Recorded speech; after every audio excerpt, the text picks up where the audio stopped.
Kurea Tefano, welcome here to the Edgar Centre in Dunedin. It is time for Sky Broadband Rapid League basketball action. We're in round 10 of the 2025 season. The Otago Nuggets getting set to play the Hawke's Bay Hawks. So we've got some of the hottest young talent again, all set to go at it. And these two teams met back on March 21st with the Nuggets winning that one 38-23, but that game was in Hawke's Bay. Can they do the double this season? Casey Frank's with me this evening. First game with you, Casey, this year. This is what the fans have been waiting for. Yeah, we've been together before, Glenn. I'm just not very memorable. But not it's great in 2025, man. Fantastic to be in the booth with you today, Glenn. always a pleasure as we take a look at those. I can hear the excitement in your voice. It's always exciting. Don't mess me up, Glenn. I'm trying to get to the standings as we see the Nelson Giants sitting on top. But this Hawke's Bay squad, along with the Nuggets, there in 5th and 6th, both trying to move up. A Hawke's Bay win tonight will enable them to leapfrog the Nuggets and jump into that catbird seat. Earlier today, Canterbury beat the Nelson Giants in the Rapid League game. So that was Nelson's third loss of the campaign. As we check out the 5 teams at the bottom of the table. Bit of work to do for all of them, although Taranaki are not too far away from finishing in the top 6 if they can get a win in their next game. Let's check out the starting 5s now for these two teams. And we're going to start with Hawke's Bay.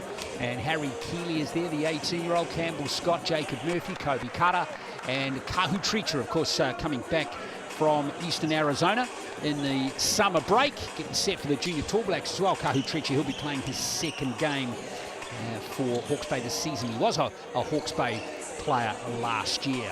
And here is the Nuggets team. Michael Rusk is going to front in this game. Likewise, Christian Martin, Matt Bardsley, who's just brought up the ton for the Nuggets, Caleb Smiler, and the other two players, or the other player is Liam Boomer, who's wearing a 42 in this game. As we take a look at the Chemist Warehouse head-to-head stats, just before we get to tip-off, you see both teams 2 and 3 in their last 5. Pretty close in the scoring department. A little bit better on the shots because of a better possession game for the Nuggets. And the last time these teams met, it was all Otago Nuggets crushing this Hawke's Bay team up in Taradale. Will that be reversed tonight? Can this Nuggets squad that's changed a little bit, have lost a few guys to the starting lineup, will they be able to repeat history? We'll see. So here comes the tip with Keeley winning it comfortably for the Bay, although a bit sloppy there. And there's a block by Treacher. All action start as we see Scott coming down court for Hawke's Bay. And Carter back to Campbell Scott. Scott looking to get the scoring underway early, and there's a foul off the ball there. A pretty physical defense by Treacher. All go from the beginning. A lot of intensity, a lot of pace in these first 18 seconds. Pace yourself, boys. You got the full Rapid League and an NBL game to go after that. Nah, you go for it. That's what I reckon. Well, you know, there's no real pacing when you're under 23. It's just red line all the way. Especially when there's 4-minute quarters, eh? And here's Carter picking up the rebound for the Hawks. Scott.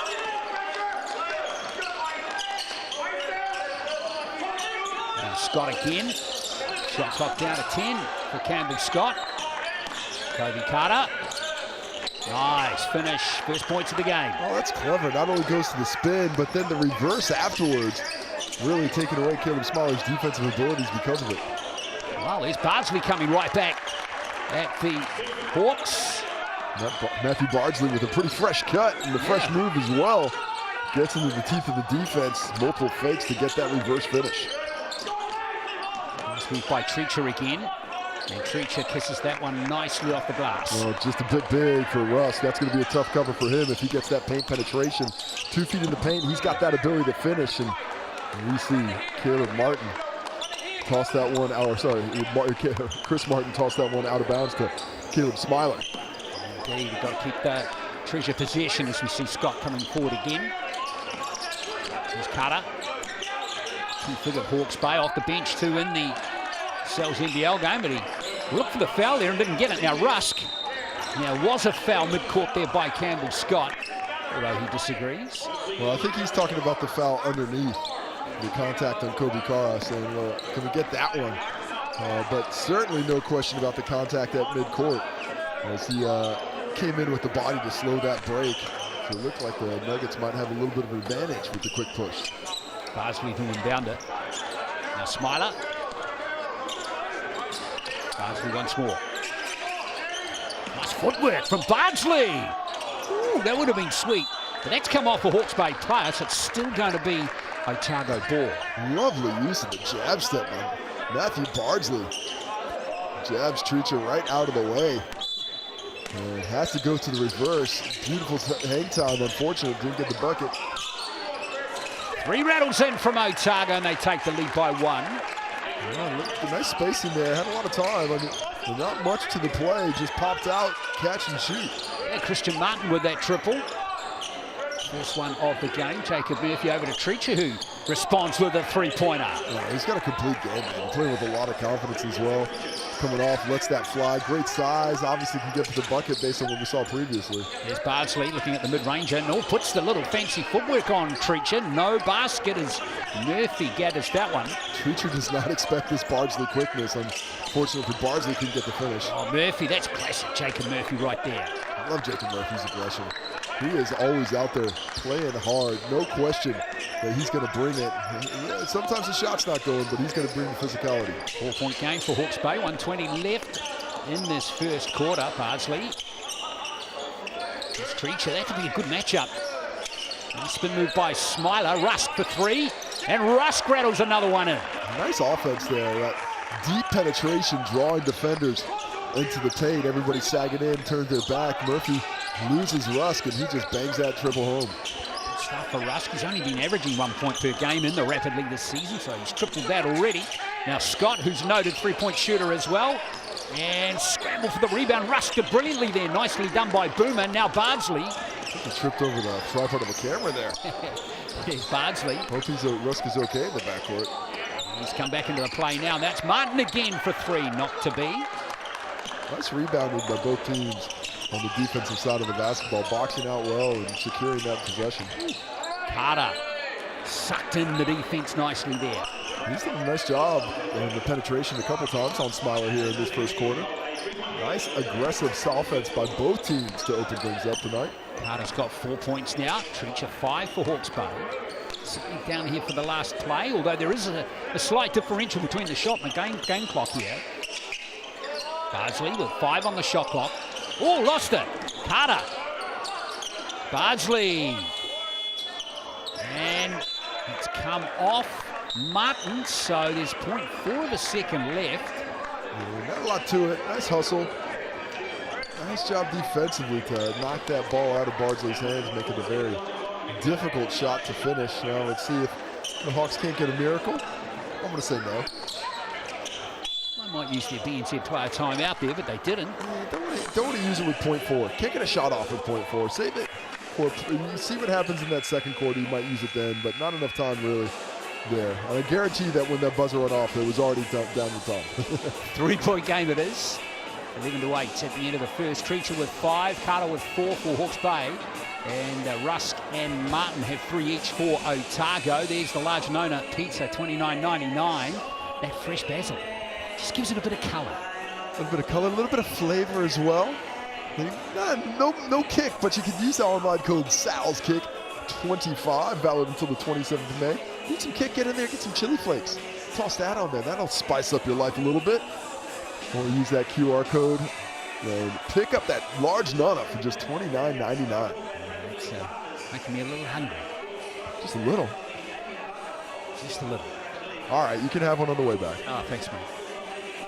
Well, nice quarter. I think both teams offensively found a little bit of speed out there. And if you need some speed, there's nothing like Sky Broadband Fiber. Started from $50 a month for the first 12 months. You can get this offer at skybroadband.co.nz or call 09-525-5555. Taking a look at those stats from the first quarter. That was a live read, by the way, wasn't it? Always a live read. Always a live read. That is where it's coming from. I like the pace of both teams actually in that first quarter, Casey. How about the Hawks? 4 of 5 from inside the arc. But the Nuggets battle back with 2 of 5 from behind that arc at 40%. Better rebounding for the Nuggets. That's why they were able to stay in that game with a lower shooting percentage. And a couple of turnovers as well. 0 for the Hawks. Here's Treacher. He's got great size. Look, he's just bully balling in there. Yeah. Too good there for McDowell, who's out there now. Delay of game call for hitting the ball after it went through the net on Treacher. So once that ball goes through, you just got to let the opposition get it. Not much to it, but how about that move? Treacher really recognizes weakness in front of him. He does not play with his food. If you don't have the body type to get in front of him and stay in his way, he's going to take advantage. Exactly. You're going to be left with nothing on your plate or in the pizza box. Here's Martin. Martin heating up from beyond the arc. Yeah, he's been a valuable player for the Nuggets in the South NBL as well. He's got a great frame himself, and he shoots the ball like that, really sets him up. Murphy, nice pass to Treacher, and there's 2 more for Kahu Treacher. Well, Jacob Murphy's had a couple of really nice penetrations, and this one he didn't finish but facilitates, and a nice timely cut by Treacher sets it up. Here comes the Nuggets again. Nice pass back into Bardsley.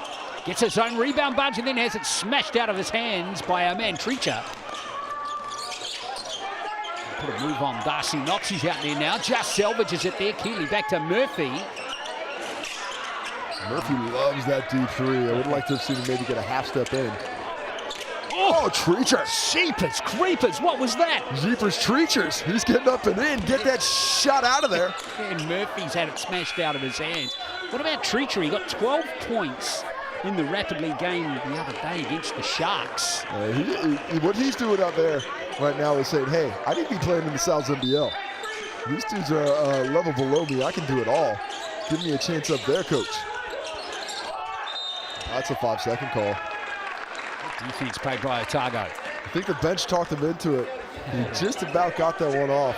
Just not solid screens. You just need to get some solid screens or get that safety valve out just a half second sooner.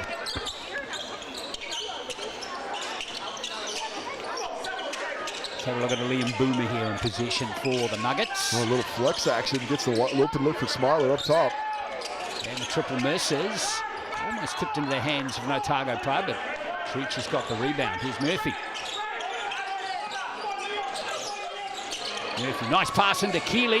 And that's a nice delayed finish there from Harry Keeley. Well, I like that patience from the young big. So often when you're a young big, you get the ball down low, you go up quick to rush. That time, took his time, used the shot fake, and gets a wide open layup that's easy to finish. 6-point lead, that's the biggest of the game for the Hawks so far.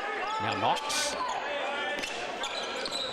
Knox, line closed quickly there, but the 3 drops again from Otago rather. All about that triple for the Nuggies here on their home court. They are finding that range. That Hawks defense is collapsing on the penetration, but the Nuggets are taking advantage of it with that kick out. Those triples are keeping them, and that's 4 3-pointers in the game for them now. Eagle for Hawke's Bay's out there. Now Murphy again. Oh, this time he nails it, Jacob Murphy. Same spot here, he's not shy. Jacob Murphy's gonna let it fly, and he hits that second chance. Knox tries to get in on the party, and he does. It is raining triples. Fantastically shooting here early in this one. Everybody's got their eye in. Might have a little bit to do with the defense with the hand down. Here's Murphy working off Keeley. Now Ezra Eagle, he's an outside shooter as well, and that's hit nothing but net too. That's 4 straight possessions with 3s going through the net. This is pretty impressive shooting by both teams right now. Almost coughed up by the Nuggets there. Just shoot it up. Every shot's going in. Just let it fly. Martin. Ball's been turned over. Now Treacher's got it. Yeah, he wanted to shoot that on that first catch. Smiler just a little too cute with that one. Here's Ezra Eagle. Reach and foul there, I think, by Caleb Smiler. No, in fact, it's going to go. Yeah, that was Smiler. That was a big foul on Smiler there, taken through Ezra Eagle. Just kind of caught in the wrong place as Ezra Eagle was penetrating on his defender. Caleb Smiler kind of tried to help out, but that line of Ezra Eagle coincided with the defensive help. Let's see what Hawke's Bay can do with this as we see Campbell Scott back out there now. Treacher for 3. On that play, but picked up nicely. 5 on the shot clock. Need to be back quick with it. Should go back to 14 because that hit the rim, didn't it? No, it didn't hit the rim. It was short. I think maybe the officials think it hit the rim, but it was definitely short. So there should be 4.8. That's correct. Okay. Oh, that's really unfortunate for the Nuggets. That did not hit the rim. But hey, good for the Hawks. Well, you were convinced to hit the rim. Yeah, I was pretty sure it did. Maybe if we see a replay, we'll see which one of us is incorrect. Yes. A foul. Just so you no know, doubt about that one. That was McDowell getting that one. Just so you know, my money's on you. So that's Kobe Carter. Now, this is the first time someone's gone to the Chemist Warehouse stripe in the game. It's been pretty clean. It's been pretty clean. We've seen both teams being able to guard physically, but without getting those hands in, and that's the kind of basketball you want to see. And the other part of it is a lot of shots from deep. And when you're letting it fly from behind the arc, it's not that often that you are going to get to the Chemist Warehouse stripe. Yeah, Hawks Bay 3 from 7 from three-point line, and the Nuggets 5 from 9. That's tasty. That is. Carter gets the second from the Chemist Warehouse stripe. He's out that score by one more. And here comes Darcy Knox with the last play, you'd think, of the half. Or it can be if they want it. We'll see if they go a little bit earlier. And it looks like they are. I'd like to not start getting moving until right about now. Now's when you want to attack the rim. Bardsley. 5 seconds left. Here's Darcy Knox. Knox, no foul by Eagle. The player timeout was missed there. Ezra Eagle had an opportunity instead. The Hawks Bay Hawks will head into the turn with a 7-point lead thanks to some hot shooting and some tough defense to finish that quarter. Indeed, 24-17 is the score. Treach is on 9, Murphy and Carter on 5 each. It's a nice job by Hawks Bay defensively. They're shooting the ball at 66%. And the Nuggets are at 42%. There's the Chemist Warehouse stats here. And, we touched on Treacher, and there's Christian Martin with both of his, well, those 6 points coming from three-pointers as well. Yeah, Treacher got to go in early on this one. 9 points in the half. Kobe Cara and Jacob Murphy chipping in there with 5 apiece. Looking at the rebounds. It's kind of one-way traffic right now. I think it's a little bit closer to that. I thought the Nuggets had 6 rebounds overall. They only got 3 up on the board, but Kobe Cara leading in this category. At the same time, Jacob Murphy passing the ball with the plumes. 4 assists in the half. 1 every 2 minutes. That's impressive. A couple of blocks, 1 for Eagle, 1 for Treacher. The big one for Treacher off the glass, and he's got a couple of steals as well. Defense and offense. Double threat gap. He's a very impressive 18-year-old, isn't he? He's getting it done. I love his frame. I love his attitude. And I mentioned it in the first half, but I like it when you've got that kind of size and you don't mess around with it. Don't play with your food. If you're going to put a little dude on me, I'm going to take you down to the Brown house and I'm going to get to work. Yes, I'm a guard. I want to do this, but and when it comes down to it in basketball, the bigger man wins. And he's recognizing that, and that's a great skill to have as a young player. He finished his high school in the US and now at Eastern Arizona University, off to the junior world champs with the Tall Blacks. Yeah, it's going to be interesting to see where he heads up after this year of junior college. And hopefully, it certainly looks like a D1 player to me. He's a former Aucklander, went to Auckland Grammar before moving to California. One to watch for sure. And several of these Hawks Bay players are. Yeah, they certainly are. The majority of this Hawks Bay crew, of course. A lot of them come from Napier Boys High. Playing there under Hawks also assistant coach Aiden Daly. He, of course, is coaching this Rapid League team. Let's get that third quarter underway. And it's Otago with the first possession. Hope you're enjoying the Sky Broadband Rapid League game. We're in round 10 of the 2025 NBL season. That's Christian Martin again. A little heat check for him after a couple of three-pointers in the game so far. Just like Treacher's feel for the ball. He gets in there, fights for it on that loose ball. Just has a nose for it. Carter. Murphy. Touch the stride with that one. Here comes Otago. The pace on that play. Boomer. It's passing by the Nuggets as we see Bardsley. Yeah. Matthew Bardsley, you slippery eel, you. Give him the little 1-2 cross back to the right hand with a little bit of sauce at the end of the finger roll.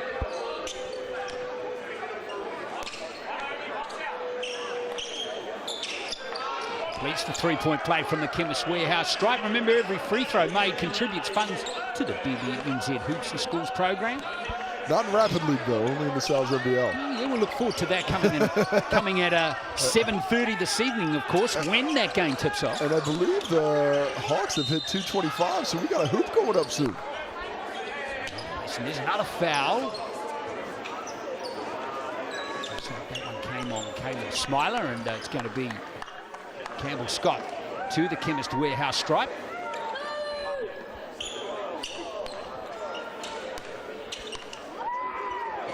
And Campbell Scott rattles the first time. They needed something, just give themselves a little bit more distance. The Nuggets have worked their way back in this one. And, unable to make it a little bit more distance, just the 5 points. Matt Bardsley, coast to coast. No, it's a block by Murphy. Bardsley. Oh, what about that pass to Boomer? Just great patience. And I love how Ian Boomer moves without the basketball. He doesn't shoot out to the three-point line. Everybody else is looking out. He cuts back. That availability is what gets him the bucket and cuts it to a one-point possession game. Boomer with a rare basket in the Rapid League this season, as we see Keeley go for three. There's Boomer with the rebound, but he just has it smashed out of his hands somehow. Here's Treacher. That's strong. Oh, look at that offensive rebound too, Casey. That's strong. He goes in there, he just sheds bodies. The dude's only 18. Yeah, he's got great size, great instincts, and great steal by Murphy enables him to get another opportunity at the bucket. And Treacher's on 11 points now.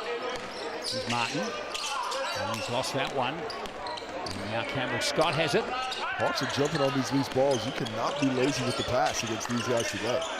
Carter for three. And the rebound is kind for Campbell Scott. Don't leave him alone. Well, the Nuggets were a bit fortunate there, as we saw Carter step on the baseline there in possession. Yeah, I thought he actually got rid of the ball before he stepped out of bounds. But, you know, half a dozen one, 6 to the other. Either way, it's going back with the Nuggies. Now, their offense has dried up a little bit as of late. I'd like to see them get some more penetration, some more Bardsley getting into the teeth of the paint before kicking it out. Bardsley there setting the screen for Caleb Smiler, but not getting the return pass. Knocks from the corner. Strong rebound by Keeley. Good size. He keeps it high after he secures it. Treacher, good play from him getting that foul out of Bardsley. He's impressive, man. I mean, with that size, he's got a... He plays with like a little bit of violence, which I like. You know, violence. Well, you got to. It's a physical sport. If you want to be great at it, you have to be able to bring that kind of attention to the game, and you have to not shy away from contact. And he's looking for that contact, and guys are bouncing off him because he's got a solid frame. A palming dribble, palming call? Carry ball. That was a call. Don't see that one very often. I thought he just started dribbling it. One in the Rams Tuatara game as well. There was one in the NBA the other day. Oh, Keeley! Really, in the NBA? Yeah. Wow. Got Shea Gilgeous-Alexander for you yesterday. Carter. Nice pass out to Murphy from the corner. Beautiful offense. Oh, that's unfortunate. Boomer come off him. It's going to the Hawke's Bay ball. Well, the offensive rebounding and those steals that they've created is really helping the Hawks in this possession game. You know, the Nuggets doing a nice job on that first stop, but it's when that second or third opportunity comes around, it becomes that much harder. Treacher with the inbound play.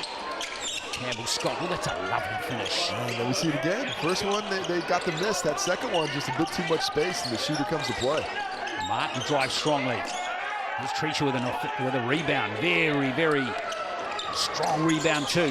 Now Maz Taylor. Treacher for three.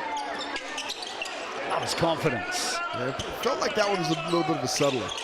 I might want to see a bit more aggression. Darcy Knox, hey, somebody shut that baseline door. I've been in there when it gets drafty. It can affect the jump shot. And lock it too, eh? You can keep that one locked. You don't want that air getting in. That's cold air down there tonight. Scoring has dried up a little bit in this quarter. So only 5 points each. Physicality is lifted. I mean, both teams are, see how aggressive they are defensively now, how far outside the three-point line they're guarding. How'd that get through? And that's a lovely soft hands finish from you-know-who. That Eagle ball pass had eyes, man. How else does he get around the defense? And Treacher showing off the soft touch. Bardsley trying to get around Kahu. Treacher not getting there. Rusk for three. He's away, and now Keeley. 2 seconds left. Get it up quickly. Campbell Scott knows. He's not going to get it up there in time. But in the end, Hawke's Bay have increased their lead from 7 to 9 at the end of that quarter, up 31 to 22. Nice quarter for the Hawks in the end. Looked like the Nuggets were going to make a little bit of a run on them. But when it came down to it, after those 5 early points, it really dried up on this home Nuggets team. The Otago Nuggets shooting just 34% in the ball game, 27% from 2. But the good news, 41% from behind the arc. They've got 5 triples. The Hawks on the other side, 52% from the field, 83% from inside the arc. But the bad news, 3 for 13 from beyond the arc. And that's where that Nuggets seem to get a little bit closer. What about Kahu Treacher, Casey? He's the leading point scorer, the leading rebounder, the leading stealer, and the leading blocker in the game. Oh, give somebody else a chance, Kahu. Can't accuse him of being greedy. Oh, no, he can. Nah, it's never greedy when you get the stats. You can get every rebound you want. Go ahead, have them all. Every steal, that's great. There is no greed in that stat. Not even greed in points. A little bit of greed in shots, though. Yeah. What about Treacher? He only got a couple of minutes against the Giants in his first game back on May 16. That's going to be a bit more game time for him coming today. You know, you look at the minutes. Who's he going to take minutes from? Is it going to be Wani Swapila Bullock? Is it going to be Dan Greta?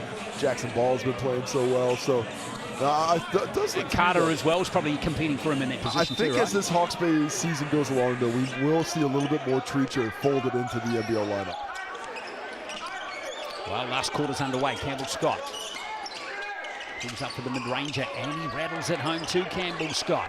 Well, that 1-4 high looked like it was supposed to get kicked out to the left side, but Scott liked the matchup and just really attacked off the dribble for the bucket. 5 points for Campbell Scott in the game now.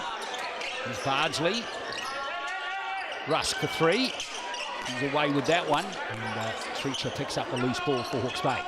Rebounding the key, I think, for the Nuggets. If they don't start getting on the offensive glass, I don't know if they're going to get back in this ballgame. Keeley. Scott for three. Oh, yeah, Campbell Scott. Actually, I know they're not going to get back in this ballgame. 14-point margin. Wonderful start to that quarter. If they don't hit that and find that three-point range again and with the quickness, it's going to be over pretty shortly. Dowell back to Darcy Knox. Maybe he might spark something. What about Bardsley? Knox for three. He's away, and Keeley's got it. And the second chance goes wanting for him as well. Treacher hammered mid-court, but the foul is conceded. Like that aggression. Matthew Bardsley, he understands what's going on. Yeah, we're down 14. Well, let's give it a go. See if we can't get a steal, can't swipe it at half court. And get a couple quick buckets to get this back in. If you don't do something drastic, this one's gonna just put it in the chili bin already. It's a 5-0 scoreline in this quarter already for Hawke's Bay. All points coming from Campbell Scott. Murphy, oh yes. Well done, nice step. The defense sort of cut off what he hoped would be a little bit bigger, but the soft touch prevails. Martin's lost his footing and passed it to Eagle. Pull that chair out, Murphy. Here's Treacher really back to back. One. Back to back, the chair got pulled out. Oh, what a block, Murphy! Take that, Christian Martin. The hustle, Jacob Murphy getting back in this ball game. He smashed it with his fist too. Get that shot out of here. It's Murphy again. Now Eagle. Go baseline here. He's a big, strong lad. As here's Eagle. Treacher in the corner. Shot clock down to 3. Ooh, hard luck for Treacher that time. Good patience, though. Nice shot. Shot clock's your friend when you're up 16. Full pass. That'll be a half-court violation. Yeah, it's the unforced errors of what's done it to the Nuggets tonight. You know, turnovers like that. Just come to a jump stop. Take your time. Of course, you gotta, just push the throttle a little bit when you're down like this. You might as well be a little bit loose, but want to see those fundamentals picking up as well. Murphy fouled there by Boomer. Yeah, I thought he might drop that one off to Keeley. And I think he wishes he did now too. He might be a little bit the worse off for wear. Took a shot to the midsection. Let's take a look at the Kobe Kara miss. Oh, we got a second look at Jacob Murphy. Bang! Look at that hustle. Nice shot from Murphy. You don't even call it hustle, it happens so fast. It's just straight hustle. Good all-round game from several of these Hawke's Bay players, hasn't it? Scott shot the ball well, Murphy, Carter and Treacher. They're a tough unit. You know, the majority of these guys were playing big minutes early in the season for the NZNBL as the Hawks awaited 3 imports. Everybody was finishing up the season with the Illawarra Hawks, the Western Hawks, I suppose. But you know, you pull a head coach and 3 players from that squad. It's worked out pretty well. Well, that's a much-needed basket. That's actually the first points of this quarter for Otago. It's the first points in a long while. It's about halfway through this third as well. And not an easy shot, but Martin made it look so. Murphy wide open for 3. There's Christian Martin with the rebound. Martin looking to get hot again. And there's Keeley with the rebound. And in fact, that's Maz Taylor. Nice grab there by Treacher. Taylor once more. This 15-point game. It is 9-2. 9-2 in this. 9-3 rather in this quarter as we see Carter driving strongly. No whistle, and here comes Martin once more. Martin trying to blow past Treacher. Gives it to Liam Boomer. And Liam Boomer with another triple for Otago. Boomer goes boom with a deep ball. 12 points of difference. I like this hustle. Get the turnover. Smiler's got a foul out of Treacher there. You never know. Stranger things have happened. I mean, not many. No. 12 points in 47 seconds. Would be impressive. Just 3-pointers, got to rain it. I was part of a 16-point comeback in a minute 10 once. Yeah. That was pretty fun. Can't muck around with the clock, though. That's the thing. Here's Caleb Smiler. Nice offensive rebound by Rusk. Took the shot up quickly again. Martin this time. He's been the hottest from beyond the arc for Otago in this game. All this is doing is soaking up time on the game clock. And now Treacher. Eagle. Nice pass. That's beautiful. And there's Harry Keeley. Well, that's what happens when the pressure gets beat. Kick ahead. The ball doesn't spend too much time on the floor, finishing with that Keeley smash. Play from Rusk there. And, oh, that has gone in. Was that a triple? It was. It'll be a 4-point play right there for Christian Martin. As Taylor just get a little bit too aggressive on the challenge. Nice penetration by Rusk and a really nice pass to delay. No landing zone for Christian Martin. And he's happy to see that one go down.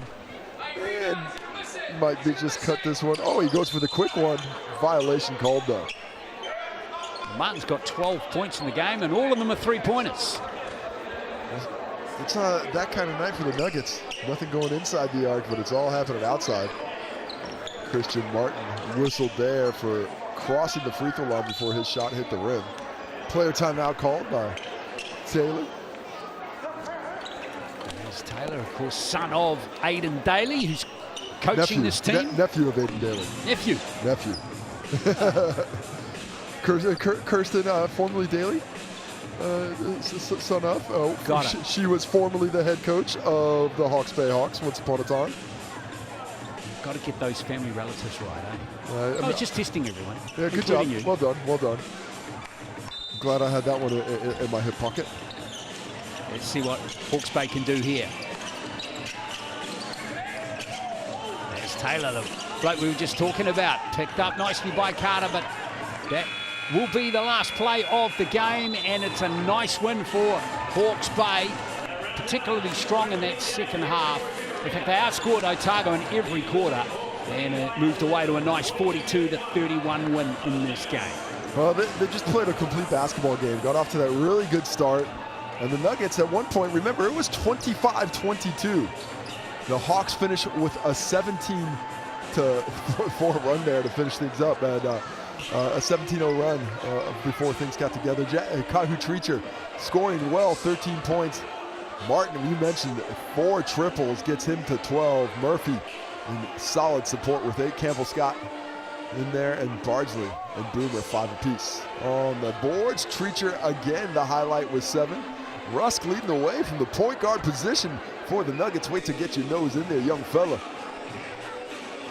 As we check out the assist, Murphy with 4. Nice to see him distributing the ball, but 0 in the second half. Caleb Smiler doing the facilitation for the Otago Nuggets.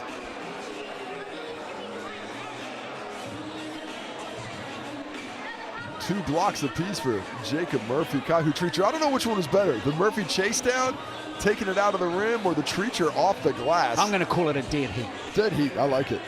Treacher with 2 steals as well, doing it all on the defensive end. And those are your Chemist Warehouse stats, thanks to the official stats partner of the Sal's NBL and the Sky Broadband Rapid League. 42-31 was the full-time score. Well done to Hawke's Bay, but we've got plenty more hoops coming in just under 25 minutes. We've got the Sal's NBL game tipping off between the two. We hope you can join us then.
Well, hello everybody and welcome to Dunedin. We're at the Edgar Centre for NZNBL action in round 10. And thank you for joining us as we get set for the Otago Nuggets Hawke's Bay Hawks. Second meeting between these two teams this season. And if you missed the Rapid League game, it was won by Hawke's Bay 42-31. Can they do the double here today? We are about to find out. Casey Frank alongside me for the game. A bit of a late-breaking bit of news. We might as well start with Casey, and one of the key men in the Hawke's Bay team is out. A late scratch in the warm-up line. This may have an effect on the mixandpick.com poll of who's going to get the win, because Darnell Cowart is out. Campbell Scott is into the starting lineup. Cowart will not play today. Looks like that back has re-aggravated itself in the second game of the Southern Swing. He missed about a month already. Came back earlier this week against Southland, but will be out for tonight's contest. Well, that's a big blow, isn't it? We'll get the thoughts on what impact that may have on the Hawks in just a moment. But scan that QR code. Have some fun, folks, as we go through the game here on your Saturday night. Right, let's have a look at the standings as we come into the game here. And one game has been played today. Canterbury.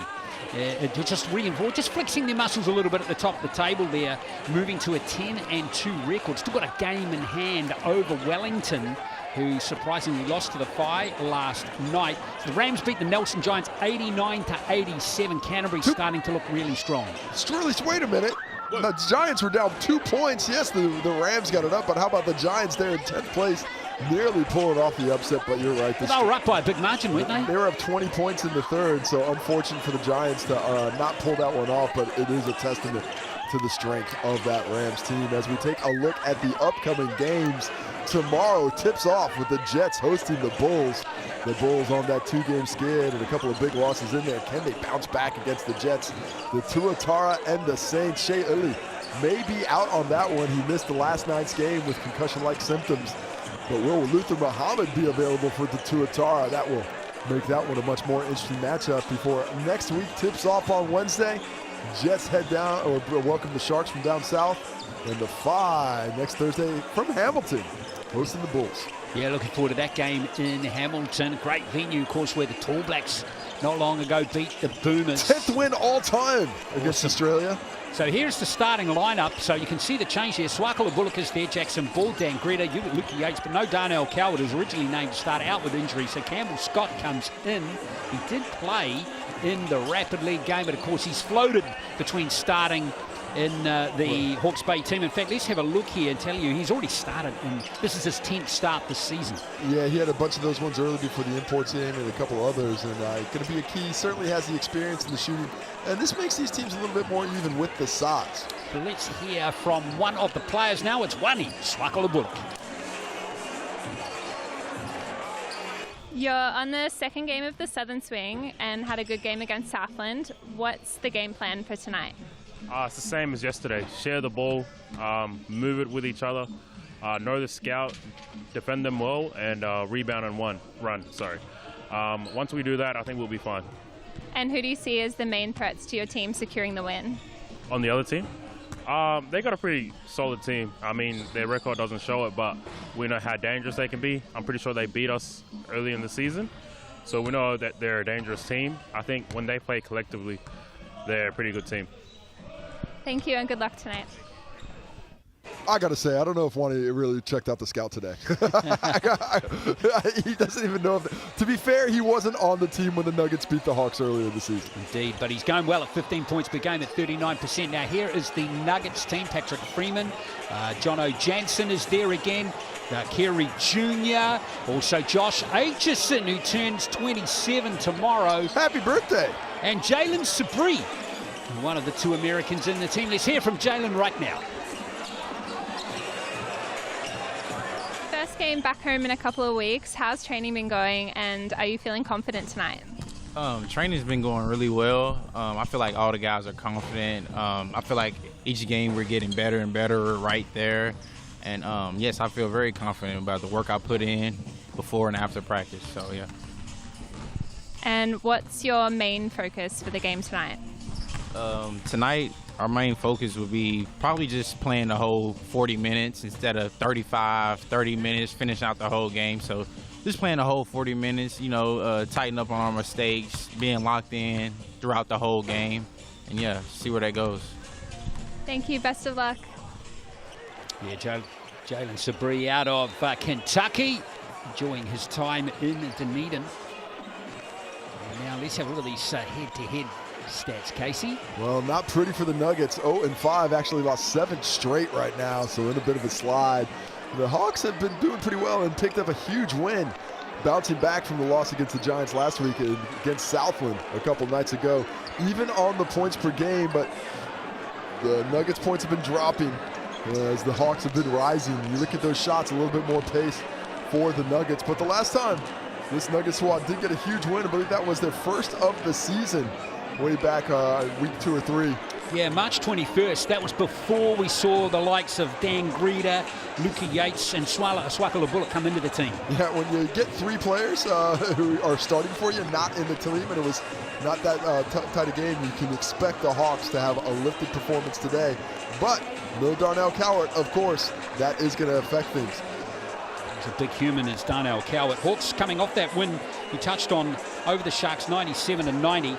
And the Nuggets actually played the Sharks in their last game as well, but lost 91-80. So let's talk a little bit more about Darnell Cowart before tip-off.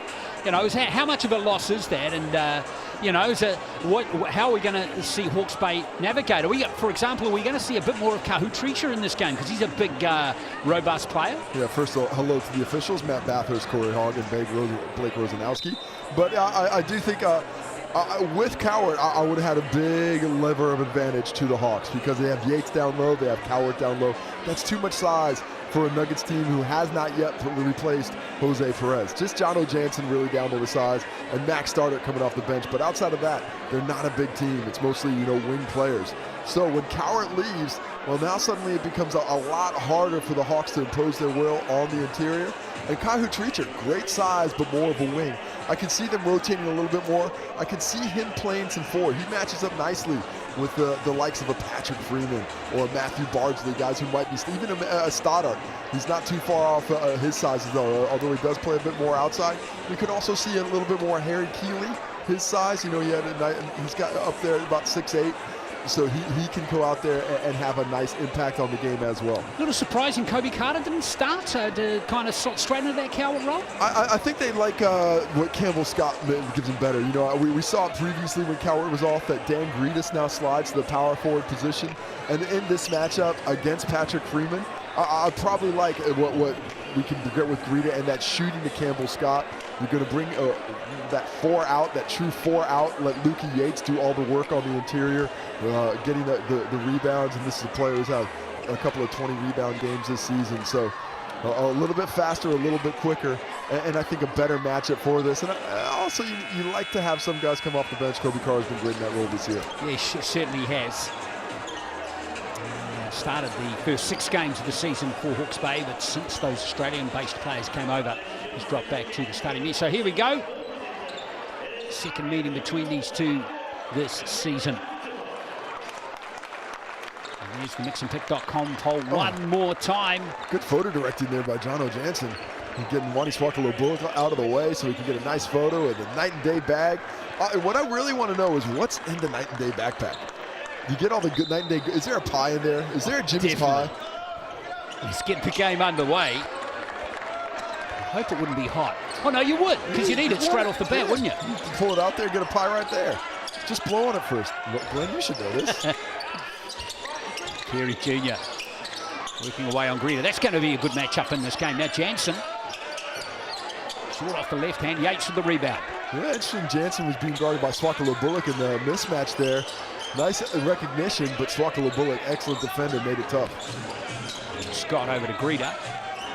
He likes to get into the scoring early, and while that might just have to hit the pause button, the foul comes. Yeah, good whistle. A little bit late, but that was the right call. I like that catch where they got that for Greta. On the elbow.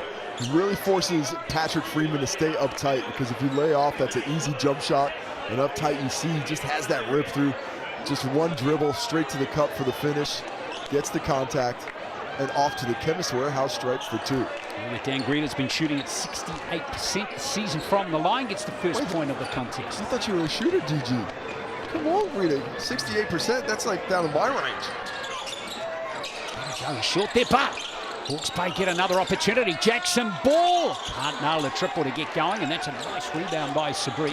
Let's see Jackson Ball get aggressive early. What we've seen from him, especially in that Southland game, he tends to let the game come to him in the first 3 quarters, but imposes will a little bit more down the stretch. Jr., and that's going to count, and the foul's going to go against Campbell Scott.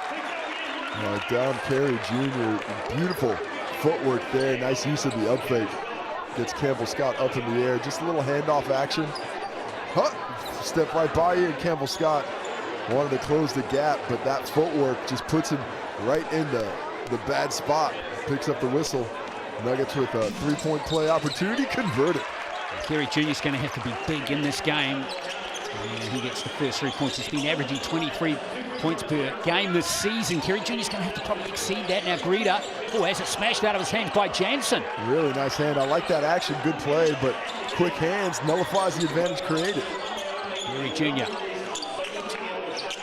Aitchison back to Sabri, glides for 2 beautiful points there. Well, just a bit too easy. Yates late on the rotation to challenge that and allows Sabri to get the finish at the rim. Nuggets off to a nice start. There's Greta. The bullet back to Ball.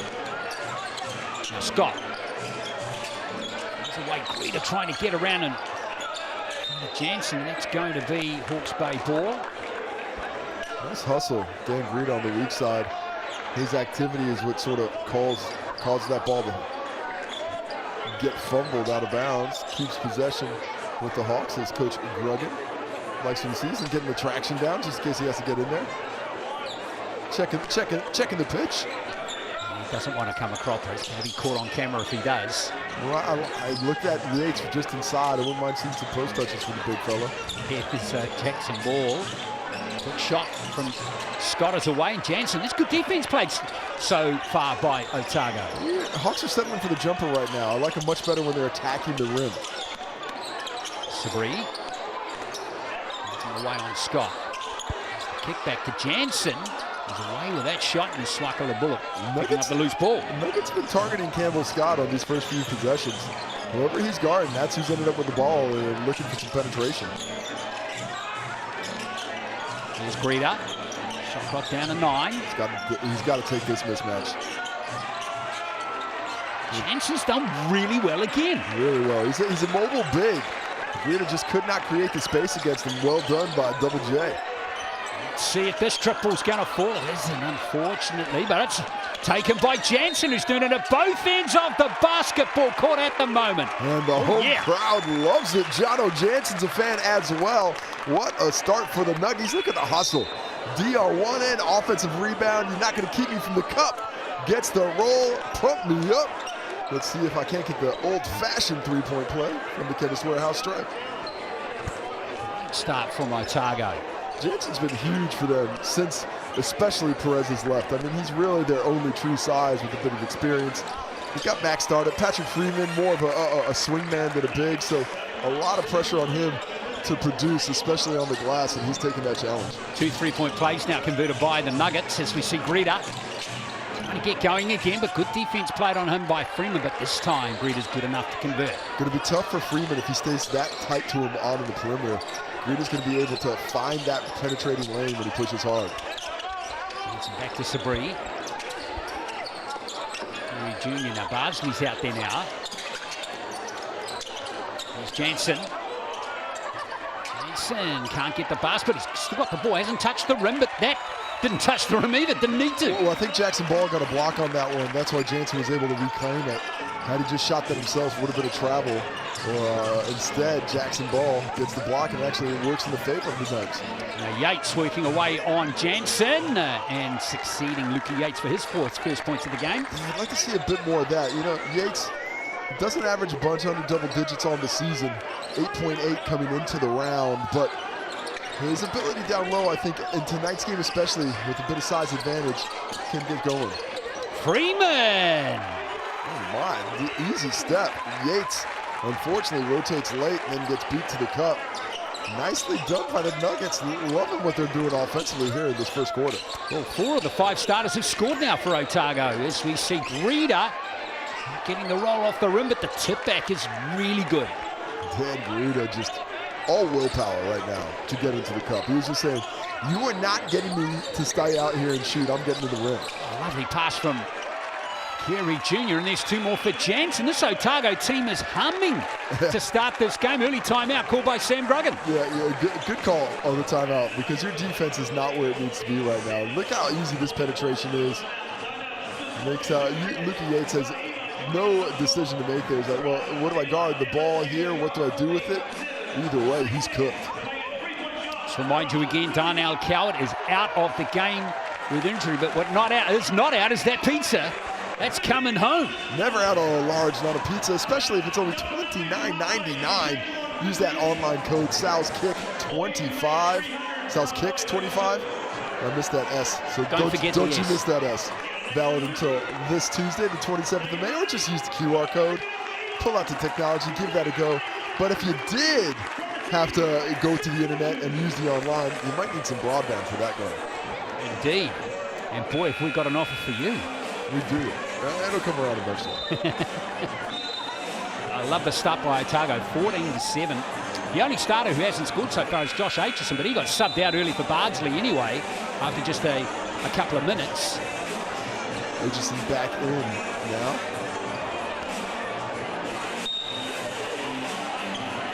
The work of Jansen to start the game. He's got 7 points and 4 rebounds already. Now the interest here is Mike Kelly knows an adjustment's coming here from Hawke's Bay rather. It's going to be interesting to see how the strategic play of both teams plays out now. Look, the biggest adjustment the Hawks can make let's pick up the intensity, guys. Let's show a little fortitude on the defensive end, put a body in front, make them work for it. Ball, lovely pass into Yates. Swaka LeBook's free under the basket. Yates just wasn't quite quick enough to get him the ball. Yeah, got him there. The defense collapsed when he was looking for the angle. Scott. Good basket by Campbell Scott. And I like the aggression to the rim a bit more by the Hawks. Campbell Scott had taken a couple of jumpers early, but they weren't set up. They were sort of settled upon. So I'd like to see the wide open jumpers all day. The ones that are set up through offense all day. Otherwise, keep that attack on the basket. Aitchison into Jansen. Shot clock down to 7. Carey Jr.'s got it. That's a travel. Just didn't quite get it. Jansen was free under the hoop too there, yeah, Casey. I just think good defense, active hands, and Carey Jr. was thinking about that jump shot. The good challenge made him second thoughts, and then, am I going to pass? Am I going to shoot? When you're caught in between minds, that's when you start to get a little bit sloppy. Now ball. Jackson ball, such a key defensive weapon as we see Yates. Trying to get away from Jansen, but he can't do so. Shot clock down to single numbers again. Creed having real trouble. And Aitchison might be called for a little reach in there.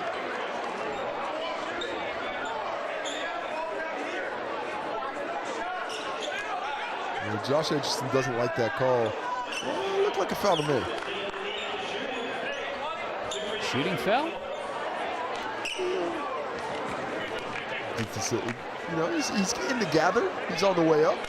Once you pick that ball up, there ain't nothing else to do with it. Greeder at the Chemist Warehouse stripe for a second time. Don't forget, every free throw made contributes funds to the BBNZ Hoops and Schools program. Greeder again is 1 from 2 from their visit. He's disappointed with himself, but got a feeling he'll make the wins count. 6 points for Greed already. Carey Jr. looking to get a foul out of Ball, but there is no whistle, and Ball has got it. Ball taking the steps. Yes, he has. Good defense on that end. Ball probably lucky not to pick up the personal on the other end. But he did go pretty straight up. The contact was there, but his argument would be he was in his cylinder. Jackson Ball, no opportunities for him to shine. Just put up the 1 shot so far. He's out of the game for the meantime. Now Smiler's in there for Otago. Aitchison. Here's Smiler again. And Sabri. Illegal screen on Jansen there. He just kept sort of backing out. The advantage was created. And then Jansen sort of kept looking for that contact, pivoting out of it. And the officiating crews have been really strict on ball screens away from the ball. Yeah, all season too, haven't they? Murphy up there now for his first taste of action for Hawke's Bay. Here he is. Running around from Yates, and the lane opens up for Mercy. And there is the second opportunity put in by Yates. Well, that miss is as good an assist because when you've got a big rolling with you and you put pressure on the rim, you take 2 defenders with you, that big can clean it up easily, especially if he's as talented a rebounder as Yates. Oh, 7-point lead Otago enjoyed a moment ago. It's been cut 2-2. And oh, block called. That could have definitely gone the other way.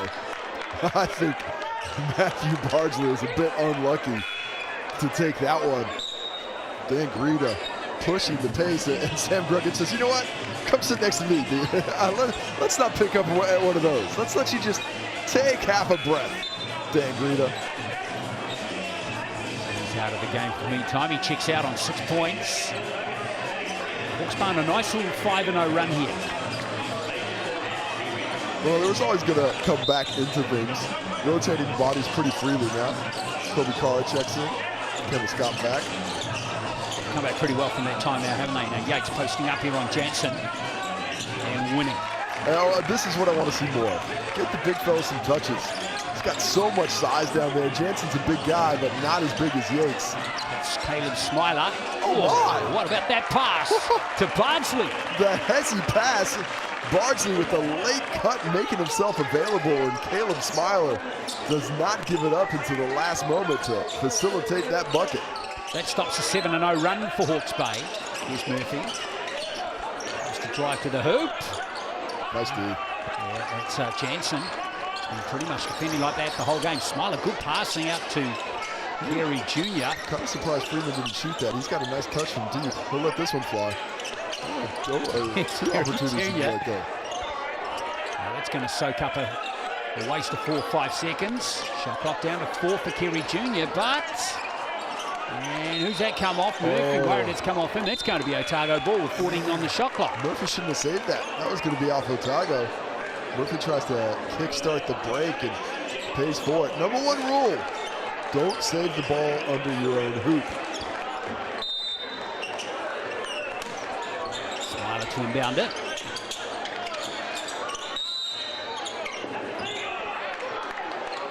I think that's a foul on Swakalo Bullock with the hands. Jason Carey Jr. It's going to be ball on the sideline now. Now I had a question a few weeks ago about fouls when the ball's out of bounds and when the result of that is free throws in the basketball, and it has been answered the last 2 minutes of the ball game run. In the last 2 minutes of the ball game, if there is a foul before the ball is inbounded, free throws end possession. Interesting. Gary Jr. Shot clock down to 7.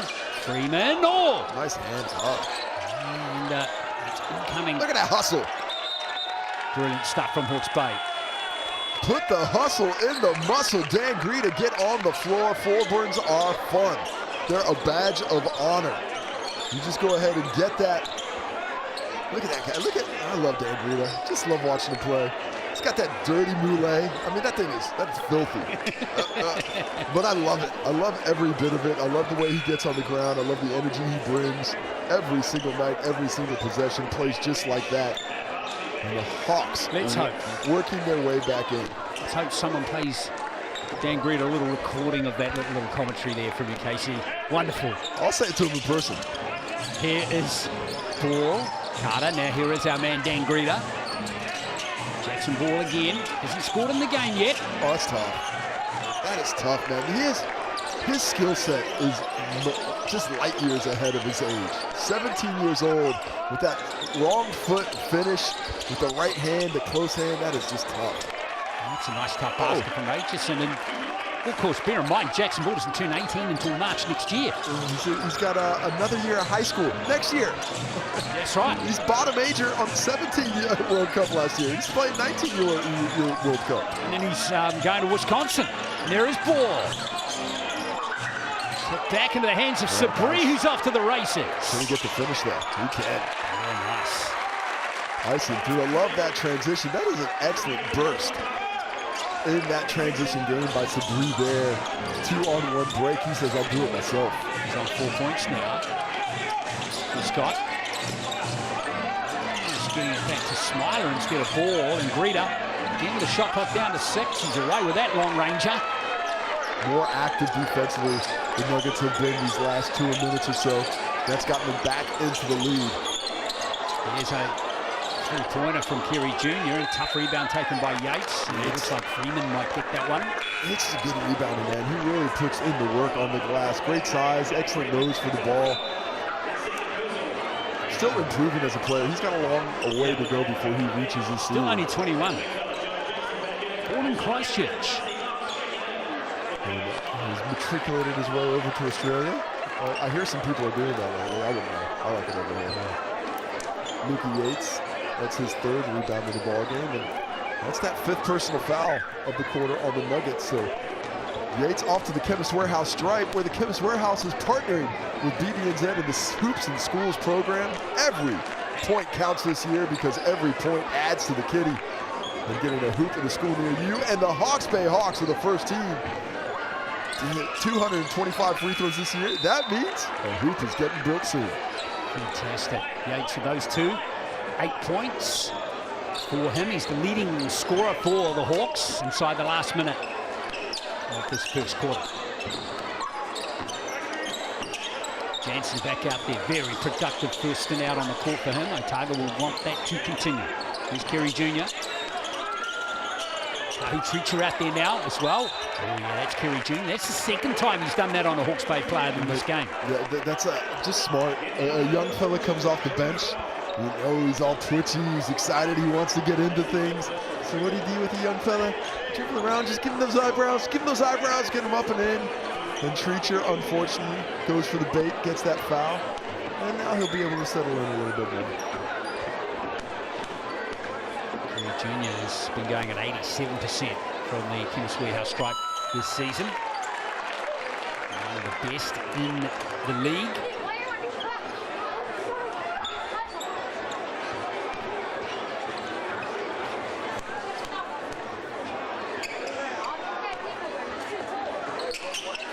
Second one falls as well. He's got 6 points. Up to a 4-point game. Jackson Ball.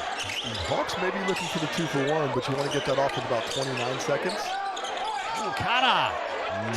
Tackled himself. Oh, he got that kick ahead. CB doesn't go. He's going to take him himself. Oh, and there's Greta. Physical under the basket. He took a swipe at it, and he says, my bad. Had to go. Carr falls down, and Seabury, he's thinking past there. He keeps going. And then you see the Brita foul. Gets him with the hack.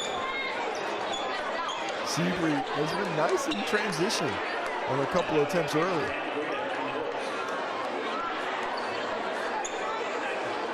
Offensively, probably needs to contribute a little bit more. It's down there as we go down the back end of the season. 14 points per game this season. And coming off a scoreless game. Well, we just was not really able to get things involved last time out. But has had some big ones, has had some point-pointers, and a bit of a different role as of late too, with the departure of Jose Perez. You know, everybody's asked to play a little bit out of position. Got to go a position higher. Gets a little bit harder. He's got his first quarter from Otago. Playing well, and we saw this the last time they were out. Jose Perez gone. A little bit of addition by subtraction. The ball's moving a little bit more freely. You can maybe see there's a little bit better environment around. Things are a little bit easier.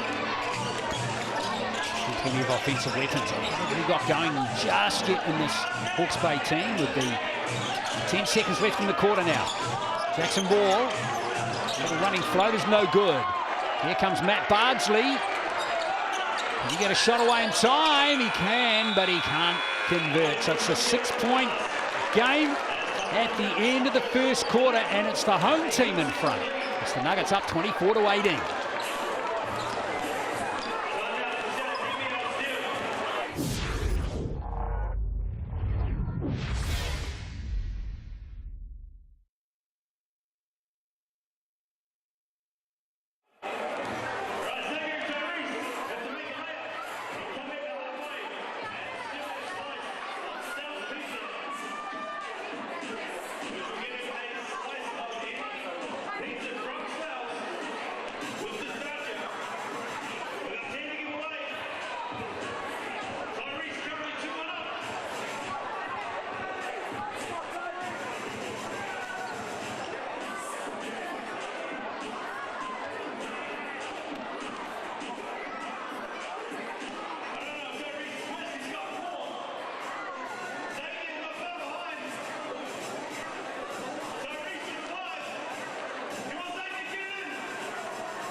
24 points to 18. It's Otago ahead of Hawke's Bay. Hope you're enjoying this coverage of this round 10 NZNBL clash. At the moment, the leading score for the Nuggets is Jansen with 7. He's also picked up 5 rebounds. Very good first quarter for him. Don Carey Jr.'s had 5 points as well, and Sabri 6. All of the starters have got on the score sheet for Otago, and the leading scorer for Hawke's Bay is Yates with 8. He's 3 from 3 from the field, and we've got the second quarter underway with Otago looking to replicate what we've just seen in the first 10 minutes of court time. And here's Carey Jr. straight away, adding to the total. You just they've had some really clear runways on these drives to the bucket. At times, that rotation for the Hawks has to be earlier or has to be early. Scott tries to cut the lead, not happening. Jansen with the rebound. That lead 8 is the biggest of the ball game now. Sabri. With that one, Yates tidies up for Hawks. Gordon Glass. Yates with his 4th rebound. And the bullet. His first points of the game. Oh, that's unlucky. A little sloppy, in fact, from Carey Jr. Ball. Swaka Bullet has time for that triple attempt. Can't nail it. A little loose from both teams to start this quarter. A really nice transition defense there by the Nuggets. Ran back into place, took away a layup, and then challenged a jumper. Nothing easy there. Knox is out there now for Otago as we see Sabri. Deep 2 attempt is good. Playing well, and I did Sabri a misjustice the other day. He said he was scoreless last game. He wasn't scoreless. He had 5. But second time this year, he's been under double figures, so nice to see him bounce back from the subpar performance for him. Well, he will surely get double figures in this game. He's on 8 now. Long-range 2-point attempt, 10-point game now. Spain look a little uncertain, don't they? As to how to break down that defense, and that's a good basket there from Swaka Bullock. I thought Swaka Bullock didn't take a shot in the first quarter. He's taking the first 3 of the second quarter. I like that. Picking up the aggression. He's I've got my spot now. I can get back into this game. It's Jansen. Blow past Yates. He does that quite easily there. Yeah, Yates has been struggling protecting the basket. They've been challenging that time. We see Jansen get in, and he's got up to 9 points now. And the easy finish on the drive. Ball. Certainly work to do here for Otago against the team on the bottom of the Cells NBL ladder, and that is the first points of the game. In fact, no, the 4th for Jackson Ball. Really impressive move, a little behind the back there into the floater. Recognition of that the defender can't get to it. Nice finish. Hawks need some stops though. Those 2 baskets from Jackson Ball have both been very good, haven't they? Knox gives it back to Jansen. Too easy. Yeah. I mean, you can't give him a 17-footer. That is his bread and butter. Campbell Scott doesn't even get a hand up. You're a guard, make him put it on the floor. The defensive effort for the Hawks right now lacking. Ball for 3.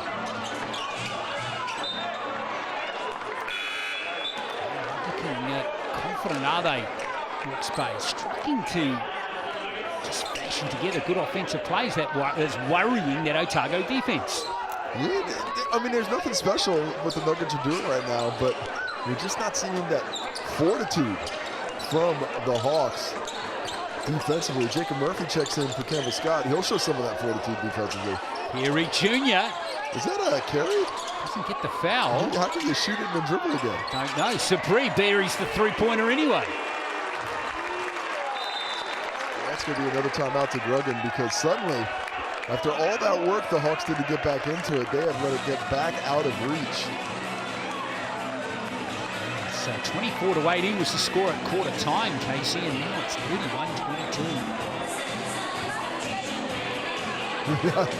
I always appreciate when a coach just has a nice discussion about what fouls can be or can't be. Nothing untoward there, just, hey, here's the rule as I understand it.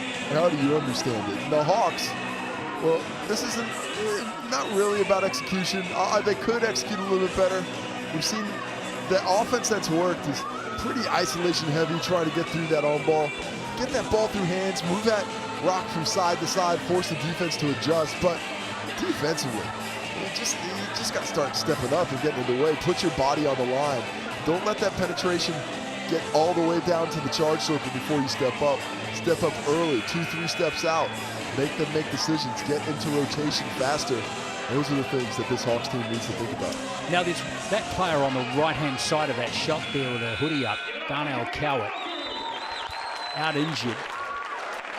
They're missing him in this game. They're missing his physical presence. They are. And he has not just his physical presence, also his ability as a passer. You know, I think his facilitation really important, but that inside-outsideness as a big man. You know, that ability that if you put a little guy on me, I'm going to take him down to the block. But if you put a big on me, I can stretch out the gravity of the floor with my shooting. And those things together leave a pretty big hole. And that's before you just talk about the minutes load that everyone has to pick up. They're going to roll their sleeves up and start doing the mahi, no doubt about it. Lacking in that area to start this game. Got a good response from him off the last timeout. Let's see what the response is like this time. Well, nice attack there by the Hawks. A bit more patience shown as they've gotten that really sort of switching amoeba-like defense. Really junior. Jansen. Too easy. It is. I mean, and Jansen just, it's a Walmart catch it here. I'm going to finish with speed. And Jansen, once again, now in the double figures. He's on action on 13 now. Here's Yates. He remains at 13. Swakala Bullock with the triple attempt, and it's good. And this is a performance, the type of game I saw from Swakala Bullock against Wellington. When Dan Greta was a late pull with calf tightness in the warm-up. Swakala Bullock had his best offensive game of the year, and it's looked like this second quarter. Aggressive to the rim, aggressive on the pull-ups. Cuts that lead back to 10. Jansen with the mid-ranger this time. Good little heat check. He's feeling it. And now let's see if Hawke's Bay, that can kickstart them. Bullock has 7 points in this game. Then beautiful pass to ball, and there's the block from Jansen. Wow, he gets that and then recovers it. Well done by Jansen to do without fouling. Does he get the triple in reward? He does.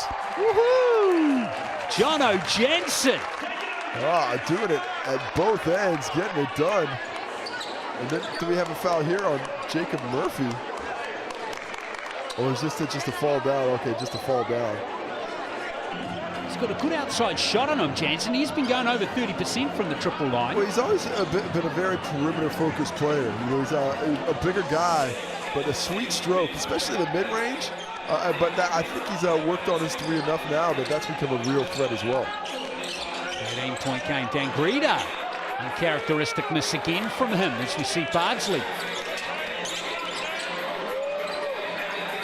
The crowd is enjoying themselves tonight, but the Nuggets need to keep the pressure up. They can't relax. The job's not done. Posting up on ball and nailing it. Good recognition. He's got the young fellow. Ball's got great size, but Sabri a bit bigger, a bit more mature. 15-point game. Greta for 3, and that is much needed from the Bay. Easy offense, penetration, drawing the defender from the weak side, and that opens up that kick, but a really nice push pass by Ball makes it a quicker shot. Just no stops, and so Otago continue to execute nicely at this end of the court. Sabri. Oh, that's tough. A lovely shot. That's tough. That was well contested by Dan Greta. Looked like Freeman might have twisted his ankle. If I'm Greta, I'm going to attack him right now. That's exactly what's happened, and there's the result. Freeman gets the foul as well. But that's just, you know, it's like a shark with blood in the water. You can smell it. Okay, you've got a bad ankle? Well, okay, let's see what you got. Bang, bang. Quick little change of direction. Get the fist pump, and Freeman gets the fist pumps in agony. Greta goes to the Chemist Warehouse stripe. 2 for 4 from the line in this game.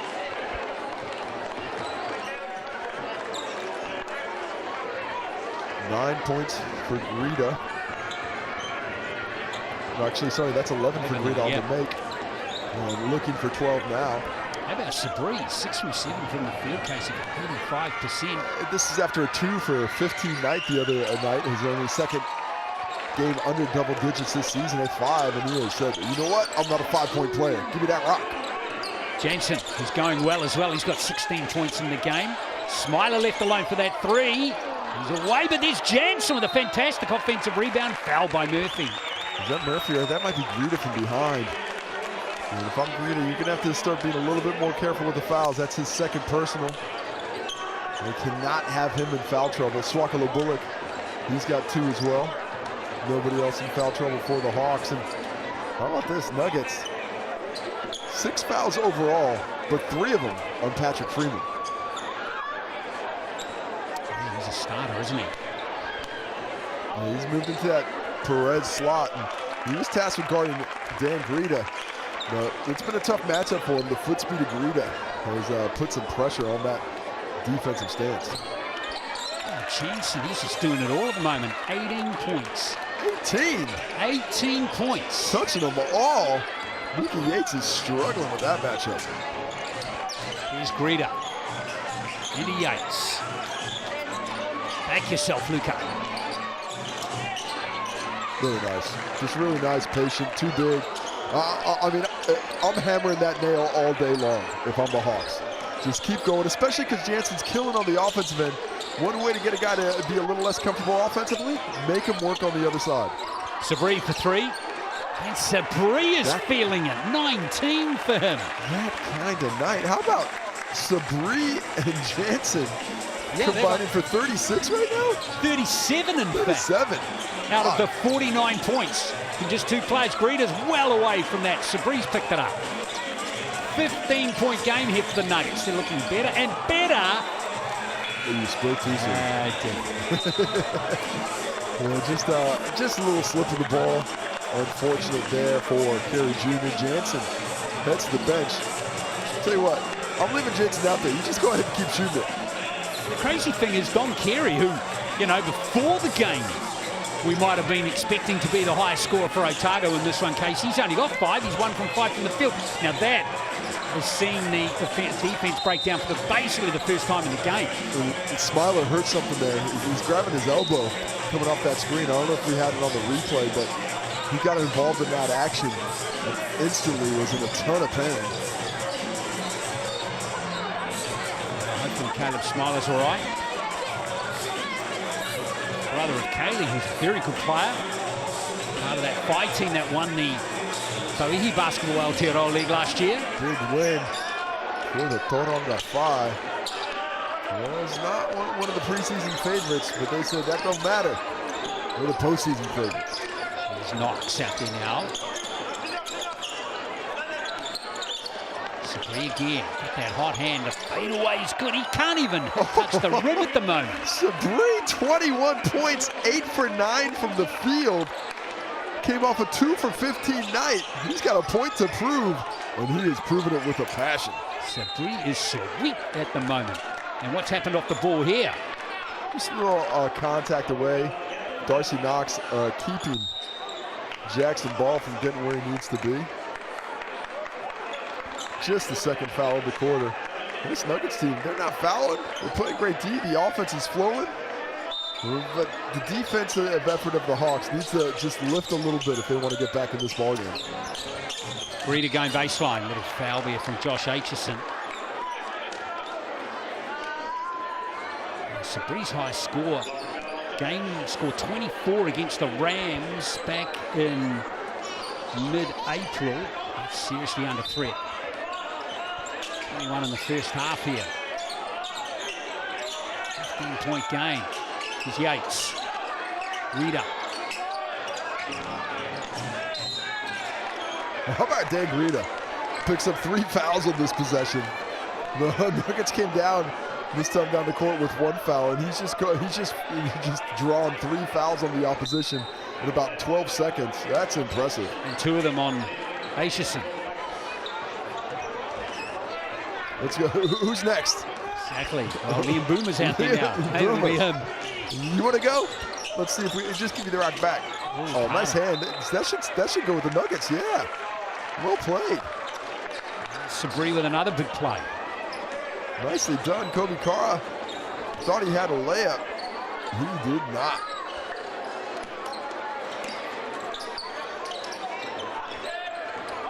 Sabri again. Kerry Jr. This is a very impressive quarter from Otago. They're outscoring by about 8. Sabri again. Kerry Jr. Got clock down to 6. Jansen. To the cup now. Jono Jansen, 20 points. They're putting it on them. Are we going to have two 40-point scores for the Nugs? Well, there's Jackson Ball starting to heat up. Somebody needs to for the Hawks. Be better if they heated up on the other side of the court. But it's tough to get the heat away from this incendiary Jansen and Sabri finishing. Here is Sabri with that fadeaway. Oh, don't hit that. You were just being silly with that one. Yeah, here's Jackson Ball. Just over a minute left in the half. Look at the post. Big mismatch here. Yates on Boomer. Oh, lovely pass. That's what you got to do when the big fella has it. Don't leave him hanging. Cut without the basketball. Get yourself moving. Because he's been killing in the post. So now look at all the faces. Everybody's looking at him. Everybody's looking at him. Guess what? Kobe Carr cut. Kobe Carr layup. 2 points for Kobe Carter. First points off the bench for Hawke's Bay in this game. And I like that Yates is a willing passer. You know, he's been so successful in the post in this game when he's getting that opportunity. He's 4 for 4 from the field for his 10 points. But he hasn't given up on passing. Even if he was hungry, he wouldn't. You know what? He's probably not hungry because he likes a large amount of pizzas. $29.99. Use that Owen code. South Kicks 25. Valid until the 27th of May. Or you can scan that QR code. This is a very impressive performance from Otago. Remember, they've just won 2 games this season. Yeah, they had a third win. Unfortunately for them, the All Panthers results wiped. So a bit of a hit to the psyche, but always good to bounce back with a performance like this. But they have to keep it going. A nice little flurry by the Hawks in response here. And I think the Hawks get another stop, cut this under 10 points. Yeah. They're going to feel pretty good about themselves. Exactly.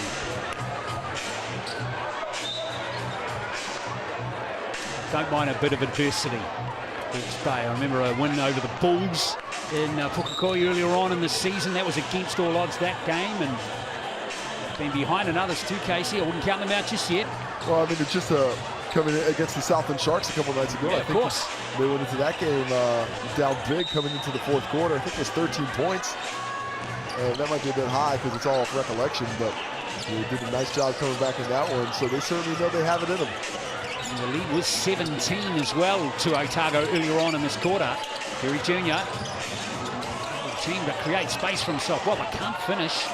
Perry's just not finding space. Ooh, an early player timeout. Now, you know what this player timeout here does? You call it with 40 seconds left. You swap the clock. And by that, I mean, this becomes a 2-for-1 opportunity. Now you can take 8-9 seconds to get that shot up and still have the 2-for-1. And it's all thanks to the BNZ player timeout, which gives you a chance to get a ticket to the big game. Scan that QR code for a chance to win tickets to this season's games, but get in quick because they're running out fast. Yeah, BNZ, of course, proud investors into the New Zealand basketball. We'll see if the Hawks here can capitalise on this. As you see Jacob Murphy give it a ball for 3. And that's a second back-to-back 3. Great action, really quick, faking, running off the baseline drag screen, and then just pops back for the catch and shoot. Ball up to 10 points. Perry Jr. Here's Knox for 3. They could use that. Get it, and now Hawke's Bay have another possession. And there it is, the 2-for-1 works out perfectly. Got the triple, it's down to 9, and they can close it to 6 with a 3. Here's Ball, hooks it over to Yates. And Yates, we've seen him bury the 3s before, the buzzer beater against the Fire a couple of weeks ago. And there he is, nailing that one right near the end of the second quarter. Beautiful execution by Hawke's Bay to cut that 17-point lead back to 6 at the half. It's 53-47.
53-47 it is at half-time here in the NZNBL case. It's the Otago Nuggets up with a wonderful finish, though, by the Hawks to cut that lead right back. In fact, it was all locked up in that quarter, 29 apiece. So finally, last minute for Hawke's Bay there as they executed superbly. Let's check out these Chemist Warehouse stats now, Casey, and well, just a block each. What are we starting with defense? Yeah, we are. We started with Why the not? defense? Because there was barely any of it. It was all about this right here. There we It are. is What about Jensen and Sabri? 40 of the 53 points for Otago between the two of them. Yeah, 40 points in the game, but not far off for Yates, Greta, and Ball together, wrapping up for 34. So we've got ourselves a battle between the leading scorers of the squads, leading off to the rebounds, where we had 14 total rebounds for the Hawks to 20 for the Nuggets. You see why, with Sabri and Jansen leading the way. Yates the best for the Hawks squad. As we take it over to the assists. 5 for Don Carey Jr. Not having the greatest scoring night, but finding a way to influence the game. Look for him to pick up his aggression, shooting the basketball in the second half. For the Hawks, not enough assists for my liking. Got to get that ball through hands. Got to try and force that defense to rotate just a wee bit more. There's those blocks again. One for Jackson Ball, one for Jano Jansen. Got to have a J in your name to get it blocked tonight, apparently. 3 steals for the Nuggets, just the 1 for the Hawks. All in all, has meant that possession has been dead even. 36 shots apiece in this ball game. And we thought it was going to be pretty even, but that is extremely even. Yeah, going to be interesting start in the second quarter too, with Otago dominating the game up until that last minute. What are we going to get from both teams to start the third quarter? Let's find out. Stay with us here on Sky Sport.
Second half not too far away. Otago 53, Hawke's Bay 47. Earlier today, the Canterbury Rams came back from a deficit to beat the Nelson Giants 89-87 to reinforce their position at the top of the standings. Don't forget about the games coming later this weekend too. We've got a couple of games coming tomorrow. Manawatu hosting Franklin Bulls, and then I love the Auckland-Wellington clash. That one's coming up at 2 o'clock, in fact 3 o'clock tomorrow afternoon. The Tuatara hosting the Saints. So those are the matches coming up the rest of the weekend, and we move to Thursday. We've got a game in Hawara. There we go. Southland going to play Manawatu there. So that's Manawatu playing in Taranaki. Yeah, they're moving it out, the TSB hub in Hawara. Unfortunately, the venue wasn't available, but always nice to move around. As the Fire moving around too, we're bringing it to the regions, baby. Exactly. Bring the game around, buy some tickets. It's be good fun. And Globox in Claudelands is a very nice arena. Yeah, the Boomers don't like it so much, but I know the TVs do. Indeed. So the Fire playing the Bulls there on Thursday as we move into the next round of the South NZNBL. So at the moment, it's Canterbury on top. In hand too, haven't they, Casey? Just clear a little bit here with that win today against Nelson. So they're on with a 10-2 record. Wellington 9-4. Taranaki rounding up the top three, 8-4. It's great to see a really tight league all the way down to 9th at the moment. Southland still with the chance of making the top 6. We've got a lot of games to play. So, had the Giants pulled out that win today, I would have said the Giants are still in it with the mix. You know, I'm looking around the league. 9 wins might get you in. 8 wins got you in last year. So 9 wins will get you in. If you can get to 8, you've got a chance. Well, let's see what happens in this game. Of course, Hawke's Bay have had some good wins this season, but a little bit up and down, haven't they? 6-6 at the moment, currently in there in 6th place. One would expect them to win this game against Otago, who are 2-10, but I tell you what, no easy Nuggets games. Exactly, are doing it. No easy games. Just asked the Wellington Saints last night as they took it, taken behind the wood chipper shed against the 5. Oh, watching that Fargo movie, right? Well, you don't want to be in that wood chipper. Yeah, just take me behind the shed. No, don't go in the wood chipper. You're not coming back from that one. No, you will not. What you will come back for is a $30, under $30 large amount of pizza. That guy in the wood chipper's not even a pizza. I mean, man, had he would not have been so grumpy. You need to get that food. He was grumpy all the way through that movie. He was very grumpy. Very grumpy. He doesn't like the silent treatment. Use that online code SalsKicks25 until the 27th of May. That is valid. Or just use the QR code, send you right to it.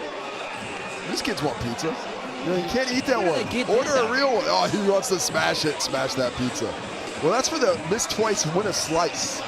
So when the road team misses, that's a free slice down in Dunedin. Yeah, he's got it going on. Always good to see the fans having a good time. They were having a great time until the Hawks made that run to finish the quarter. And you love to see, as a coach, as a fan, I'll tell you what, you should love to see your team close quarters. When you closing quarters or opening quarters, that's winning time. You can really jump on teams there.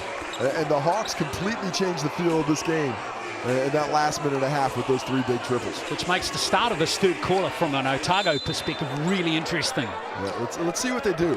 Let's see what they do. Can Seabury and Jansen pick up where they left off, or will the Hawks have a couple of answers defensively? Well, unfortunately for Otago, they don't get the first possession. So Hawks will have the opportunity to cut that lead even further. That didn't last long, did it? Sabri on the steal and the finish.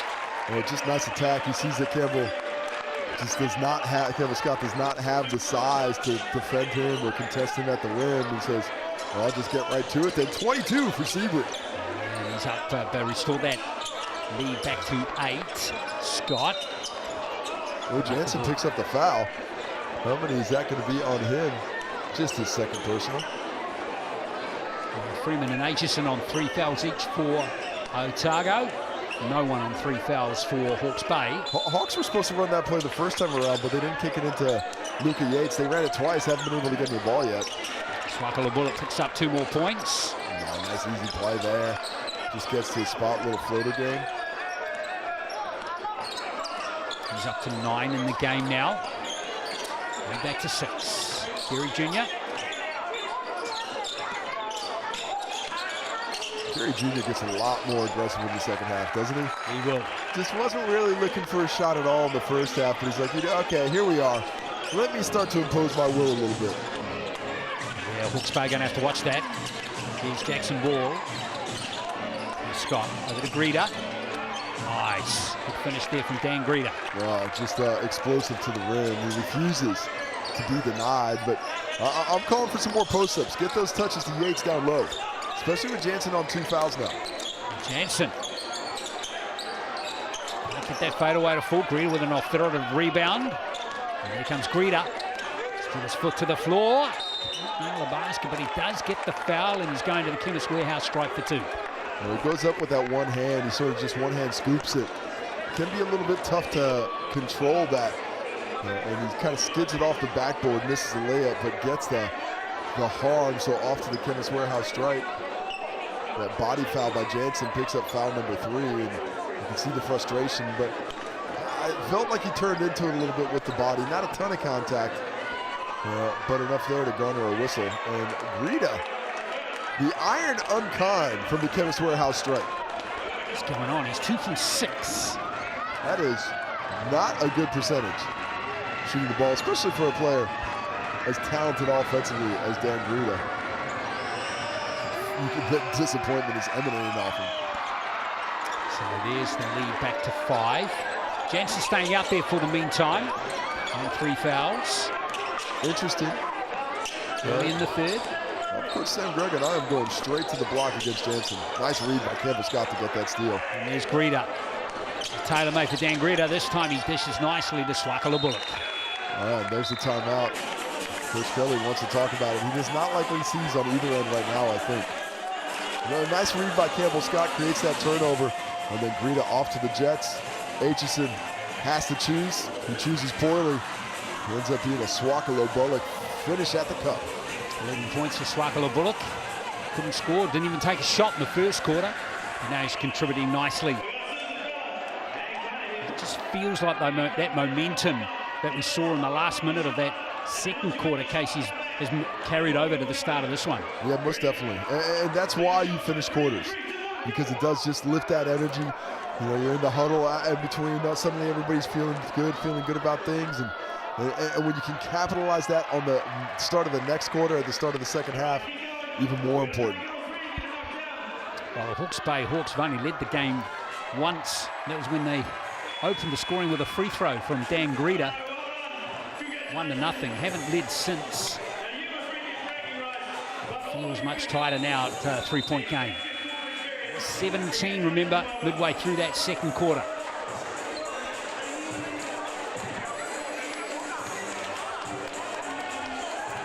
Interesting to see if Jansen comes back from this timeout. I think you got to leave him in there. It's all about getting points on the board. And I think when you take one of those guys out, you take out a Carey, you take out a Seaver, you take out a Jansen, it becomes that much tougher. Aitchison. Jansen does remain out there. Sabri. We've seen him nail that long range before another time. That one's a little bit different. That's from about 19 and it's fading away. Those ones earlier were a little bit tighter. He just didn't quite get the distance right this time around. Yates. Jansen on 3 fouls. But Jansen disrupts. Pretty lucky. Bardsley kicks it back to Jono Jansen. Ooh, and Jansen Ball just got himself into a little pickle there. I think he got a foul out of Bardsley. That was Matthew Bardsley coming through and just dropping a little bit of a hammer. Thought he could sneak away with it. Kahu Treach from Maz Taylor enjoyed that on the bench for Hawke's Bay. Well, my guess is it's the Sam Grogan comedy hour. Because if you spend a little bit of time around the Hawke's Bay bench, just listen to Coach Sam Grogan. It is entertaining. He has always got a lot to say. There's a lot going on there. Ball comes down court now for Hawke's Bay. Greeter. Oh, Swakala Bullock tidies up. Dan Greeter. Well, he wanted the foul, didn't get it, but he's out of the play now. 5-on-4 break. Sabri takes advantage. And Dan Greeter, he wants to whistle. Not that he's pouting, but he's showing he wants to whistle. Well, they use it against him. Ball misses the triple. There's a strong rebound by Jalen Sabri. Sixth. Oh, excellent all-round game. He's on 22 points. 24, in fact, as we see Kerry Jr. for three, and he nails that one. That's a beauty. Needed that. His first three of the ball game. Stretches that lead back to 6. And he's certainly got his eye in a little bit more towards the basket here in the second half. Facilitating in the first, wanted to score here in the second. 12 for Kerry Jr. Here is... Oh, my gosh! Cycle. Oh my gosh! It just left him. Left him like 3 feet behind. Jackson Ball, don't be so mean, young fella. Kerry Jr. Kerry Jr. won't enjoy that. He want to put a move on ball. Here is Jansen. Kiss it in off the glass. Better defense played that time by the Bay. I appreciate the dunk, Kerry Jr. Just, you know, how's your father elbow into the chest, the Jackson Ball? Yeah, just check this one out.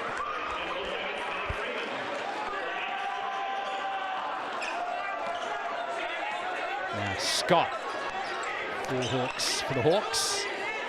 4-point game. Jackson Ball. He's on 12 points in the game. Going to get around Freeman, who's out there on 3 fouls now. And there is a foul on Scott driving to the basket.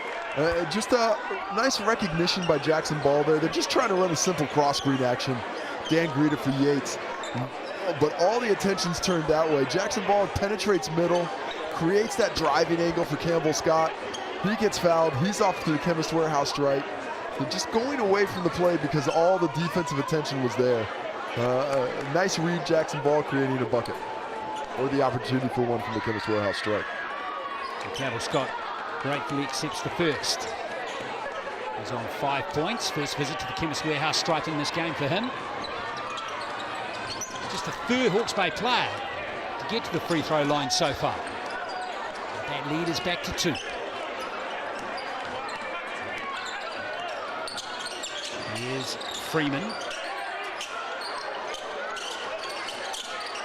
Now Kerry Jr.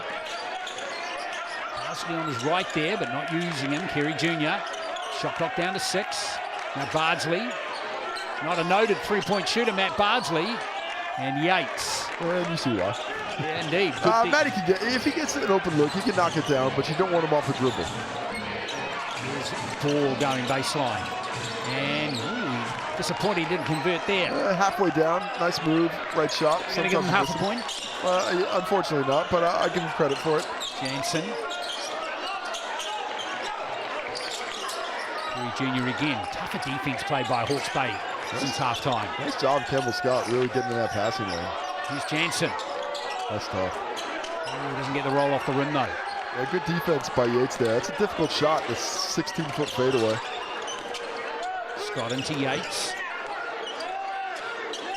Now Jansen's on 3 fouls and Yates rolls in 2 points there. He's on 15. Well, if he gets that catch on the block, it's basically a wrap, especially against Jansen with 3 fouls. And I think took a little bit of an elbow to the chin. But that bucket ties it up. Yates in the post. I mean, what a weapon he has been today. Luka Yates yet to miss a bucket. He's got 15 points now, 6 for 6 from the field. Just, the big man is back, baby. Yeah. Feed the big man. Well, it's good to see him scoring freely, isn't it? Well, you know, he hasn't been as effective offensively as I think he can be. A lot of that, I think, is because of the presence of Cowart. So much of that offense sort of flows through him. Cowart out tonight, well, we need post touches. Who are they going to go to? Yates. He gets to take a little bit more time. And because Cowart's not out there, who hasn't been shooting the ball great lately, there's a bit more space on the block. That means he can just move a little bit more freely. So nice to see the impact he's having this evening. Well, Yates with 15, that's actually a season high score for him, eclipsing the 14 he got against the Saints back late last month. Well, this guy hit a game-winning 3-point shot, and he didn't have 15 points against the Five. That is hectic. He got 10 in that game, but that 3, right, that was awesome. Nothing as nice as those 3. Exactly. I think I said in that call, I don't think we'll see a better finish to a game than that in this season. It was impressive. Back and forth they went. I was jealous, Glenn. I was jealous. And I'll tell you what, we could be in for a ripper here. It's working out that way. 4 minutes to play in the third quarter. Hawke's Bay come roaring back into this one. Kerry Jr. Defensively, they're much tighter now as Freeman goes for 3. Jansen has that tipped out of his hands by Kobe Carter.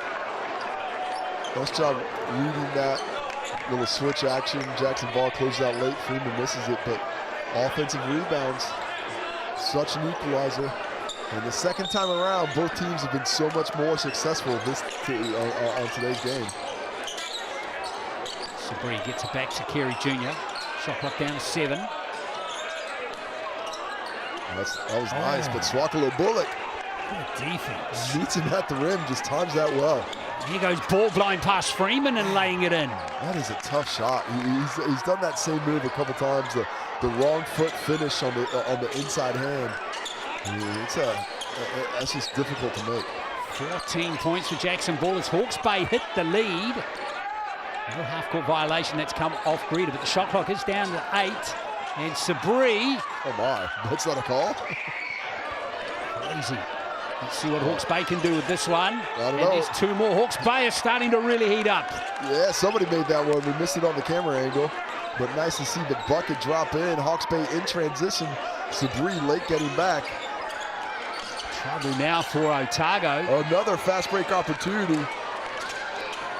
Oh, Block ball from as the- it smashed out of his hands there. Oof, who was that? Caleb Smiler? Was that Christian Martin? Oh, I would love to see a replay on that. I would love to see a replay like that. Let's see. Was there any contact from behind here? Ooh, that's pretty clean. Caleb Smiler. He ends up in the first row. We got Jackson Ball down there by the standard, but Caleb Smiler was up there by the seats. Awesome play by Smiler. Love that hustle. Greeter to inbound it. Oh, heads up play. Dan Greeter nearly out of time. Going to buy him another 5 seconds to get the ball in. Aitchison could have been with Auckland football tonight with a little defense like that. Could have used it. Jacob Murphy. Now Yates. Greeter. And there's 2 more for Hawke's Bay. This is really troubling for Otago now. Yates is playing well, man. He is making some really good decisions, facilitating when to score. Dan Greeter, another bucket. He's lifting his scoring once again. Hawke's Bay are outscoring Otago 21-9 in this quarter. Freeman. Well, what's that? Sabria and Jansen have dried up just a bit, and now there's no answers. Freeman. When I say no answers, Patrick Freeman's the answer. All the way to the cup. Lay it up, young fella. Patrick Freeman with his first points. Second basket of the game. Scott. For 3. Oh, they're feeling it. Real big one there for Hawke's Bay. Oh, and he almost gets the steal as well. But now that's numbers. Smiler. Otago need a response. Mike Kelly's blown his timeouts in this quarter as well, by the way. Smiler in the corner. Shot clock down to 5. Ooh, That's Sabri. big.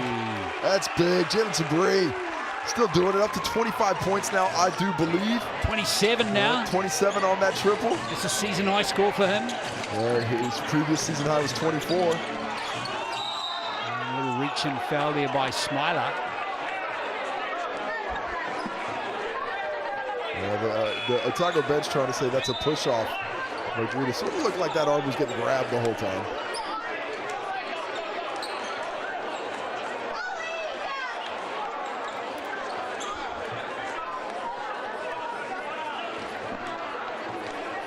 Josh Aitchison of what can I do? Well, what you can do is go box out, because that's free throws. That is the 5th foul on the Nuggets. In the first half, remember there was a time I said the Nuggets weren't fouling very much? Well, that's flopped. 0 fouls on the Hawks here in the quarter. In 8 minutes and 20 seconds. And 5 on the Nuggies. Speaking of 5, that's a 5-point lead. See if Dan Greeter can get 2 out of 2 from the Chemist Warehouse strike. Oh, why are you gonna do that to him? What do you mean? You're putting that nothing to jinx do on with him. me. You put that jinx on him. It had nothing to do with me. I thought you were a better man than He's that. not playing with headphones on, Casey. It's in Kerry the Jr. ether. It's the karma, man. 5-point game. You've been reading too many conspiracy theory books. Here is Kerry Jr. working away on Murphy. Good up fake. And he gets in that paint, and he gets these young guys up. He's done it a few times in the Treacher early in the game. But Don Carey Jr. just works his way down. And then I'll get you up in the air, I'll get to the line. And it's always nice to get to the Chemist Warehouse stripe when you can. Draws the first foul of the quarter on the Hawks. Just gives their D a little bit of a breather. Lets them get back, get set. And what they really need, of course, are these 2 points. Very important. Otago stay with Hawke's Bay here. Gary Jr. 3 from 3 from the Chemist Warehouse stripe in this game. See? Yeah, but got nothing to do with me. We'll see. We'll see, Glenn. We'll see. You just keep on doing it. I'm going to send this tape to these guys, and they're going to send a strongly worded email your way. Send them that piece of tape. Here's Campbell Scott. No, seriously important free throws now by Carey there. Keeps the Nuggets in touch. Good in the post, I like it. A little change up. Well, there's the double. Well done. Smiler timed that so perfectly right when he turned his back. And he's looking for that foul, not going to get it. And there's Greta tidying up. Good hustle to get back into play. Turns it over on one end, but gets the rebound on the other. Just good enough defense in transition there by Scott and Jackson Ball to slow that miss. For Scott Hillabullock wants it in the corner. Just a little late. Didn't get that in rhythm. If that comes right away, I think he pulls and feels it, but that little hesitation kind of threw him off a bit. 30 seconds left in this quarter. That's a good switch. Freeman tidies up. Plenty of time on the shot clock here for Carey Jr. The surprise 3 goes in! Ties it up! Don Carey Jr., he knows when to show up. That's down the stretch. Passing the ball, 5 assists in the first half. Third quarter, I'm looking for me a bit more. Last play here of the third quarter. Jackson Ball has it cleanly blocked by Freeman, but it's still Hawke's Bay possession. Well, the length of Freeman really helps him get to that one there. Just Jackson Ball has done that stretch layup a few times tonight, but because Freeman stands about 6'8", right in that realm, long arms as well, stays with the play, gets that big block. And a stop here would lift that momentum for the Nuggets, but a bucket that has the opposite effect on the entire gym. Like Kelly knows his team's still in it. He knows too that he needs to stop this play here from Hawke's Bay. It's going to be Lukey Yates. Oh, get it up. Oh, couldn't catch it cleanly. For once, Lukey Yates does miss the buzzer beater. First miss of the day. Exactly, and we're all locked up. Heading into the final quarter of this game. Set up for a grandstand finish. Stay with us on Sky Sport. It's 72 apiece.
72 apiece. Otago and Hawke's Bay have having lovely little momentum shifts in this game. Otago, remember, up by 17 midway through the second. Then we saw Hawke's Bay claw their way back and actually take a 7-point lead midway through that quarter, the third quarter, but now we're all locked up again. Well, let's take it back to one of my favorite Stallone movies, because it's over the top, baby. This is arm wrestling back and forth. Who's going to take that hat, turn it around, and bring it backwards? That's a terrible movie. You're incorrect, my friend. Really? That is a fantastic movie. Now, not in terms of like Oscar winning, but in terms of entertainment value. Yeah. Come on now. Yeah. A guy drinks motor oil. He's Scary Jr. Here's Jansen. Get that one to start the fourth quarter. I always have to say to my daughter, got to watch Extraction on Netflix. Oh, yeah. What a great movie that is. Solid. That's a good one. Same, mate. Yeah. It's not Oscar winning or anything like that, but it's just good entertainment. No, you know, I just need a solid flick. Okay, here's Luke Yates. Oh, that's strong. Big Nice. fella. Coming up against Jono Jansen, who did not score in that third quarter. But Yates continues his season-high night. Carey Jr. Oh, Wow. yes. See, he's just getting aggressive. This is Don Carey Jr.'s time for the Nuggets. You know, the ball's in my hand. They're struggling a little bit to contain him, both off the dribble and and on the pull-up. And Scott. Now Greeter. Right back to the big fella. No, Greeter with a rip-through. Ooh, and there's the foul. And who's that going to go on? Might go on Bardsley, that one. Greeter just disappointed he misses that shot. He's talking to the crowd too. He's just having a good old time. But good read, because Aitchison was really in him tight. Greeter's looking for that pass into Yates in the post to refeed him, but that just ripped through baseline right to the cup. Well done. Back to the Chemist Warehouse striper. He likes the 1-for-2s. He does. He's getting expert at it. He has been on the 1s and 2s all night. DJ. Yes, 5 from 10. Spot on. 1s and 2s all night. Which means Bang, bang. 1 point lead for Hawke's Bay. Greeter is up to 18. Leading scorer for them, although Luke Yates is right there with 17 and balls on 16. Carey Jr. looking for that up. Fake foul again. Oh, stolen by Greeter. Oh, is this the N1? Bardsley adjusted, but that's a foul by Matt Bardsley. Oh, Greeter not impressed. Well, it's tough to see, but does he just grab the arm there? Yeah, that's Unsportsmanlike? I mean, not quite, because he goes for the ball. But it is not like a play when you're running on a break like that. That can be a dangerous play, even when you're going for the basketball. And he gets a lot of arm there. So it's, I wouldn't call it unsportsmanlike. But, you know, if I was on the break there, I would call it a little bit unsavory. But guess what? I want to win the game. Exactly. So if I'm Matt Bardsley, I'm probably putting Dan Green on his head. Exactly. What is Matt Bardsley going to do there? Of course. He's hustling. He's working hard. And I wouldn't say it's dirty. I don't have any real problems with it. But it was a hard foul. And it looks like, is Green bleeding a little bit? Just a little bit. A little delay here before Greta comes back for these free throws from the Chemist Warehouse. Stripe chance for you to get it. And scan that QR code on the mixandpick.com MVP poll. Greeter, there he is, 37%. Is Greeter out? So they've subbed him, blood sub. So they've got a new shooter in there, I think. He's right. He's what's going on here? So he's got blood. Okay. So they've subbed him to the court. So if you've got blood on the jersey, you're bleeding, you have to check out and get that blood taken care of. So it sends Murphy to the stripe to take these free throws. And even when you're a good shooter, it is tough to come in cold and hit with a little passion. But let's see if he can't get on the 1s and 2s. Rattles it home. Okay, and Hawke's Bay are 10 from 17 in the game. I think it's 10 for 18 now on that one. Okay. But I could be wrong. Jackson Ball hasn't gone to the line tonight as Jansen goes for 3 and he buries it, Jono Jansen. First bucket of the second half. He's up to 23 points now. What a timely spot to come back into the mix. There's Otago, a 1 point lead, and it's going to be Hawke's Bay ball. Nice hand there, Jackson Ball to the cup. 15 seconds on the shot clock. I think Dan Green is going to be checking back in this game. He is your game MVP right now. Oh, he's just increased his lead quite substantially. A quartet of Nuggets right behind him, though. Just in case you don't want to know, quartet means 4. It does. Yes. Thank you for that, though. That three's missed by Swakala Bullock. Here comes Sabri. Aitchison back to Kerry Jr. Ooh, foul. In fact, there's Aitchison. That will be his 4th. He just doesn't need to move there. You already created the advantage. The defender is so far behind. You don't need to drop that shoulder or stick anything out. The job was done. Incidentally, Matt Bardsley has fouled out of the game. Oh, is that number 5? That was number 5 a moment ago. He's fouled out with 2 points. Nuggets will miss his energy down the stretch of this game. Definitely missed that hustle. Here's Scott for 3, and that's a big basket. That's big. Really nice setting of the feet as well. Campbell Scott has found a bit of activity from deep, but none bigger than that today. He hits double figures. He's up to 12. It's a second three of the game. Kerry Jr. The cross to the lane. Oh, bang, bang. Don Kerry Jr. down the lane. Step back, I tray you. Step up, I lay you. 21 for Kerry Jr. Tied ball game again. Basket for basket pretty much here. Scott.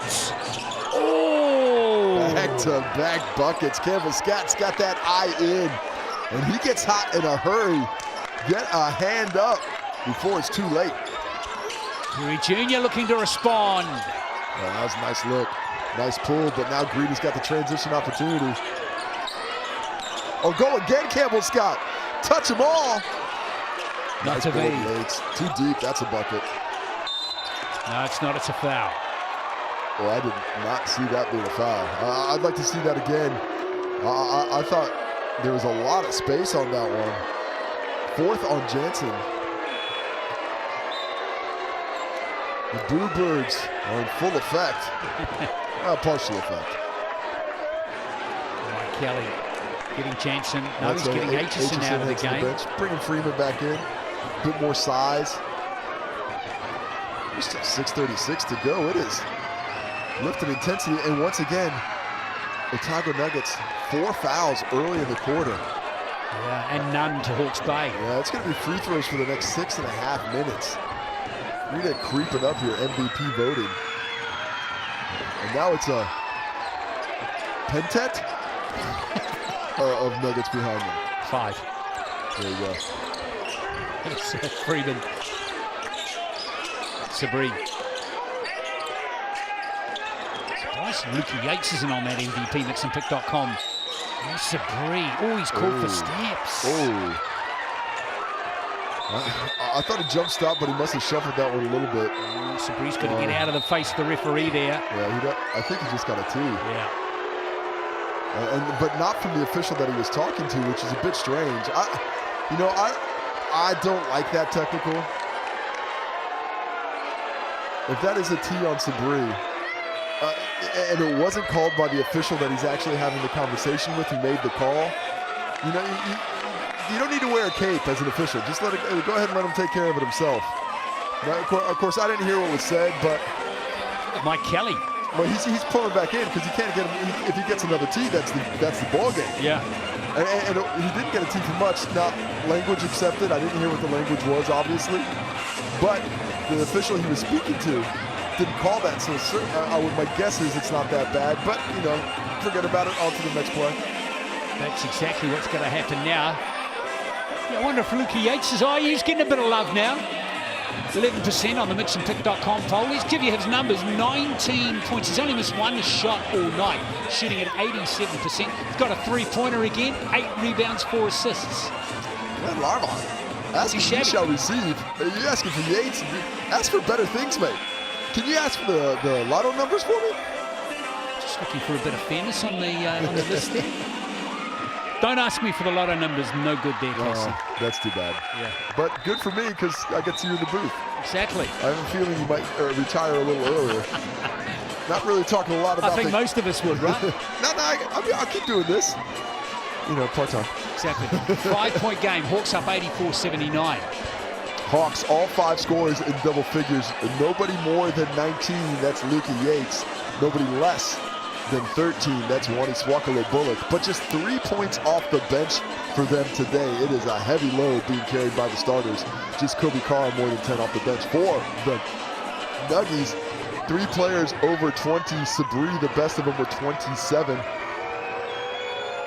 But they're the only starters in double figures. Swakalo-Bullock hits the technical. We're getting a lot of votes out there tonight, which is great.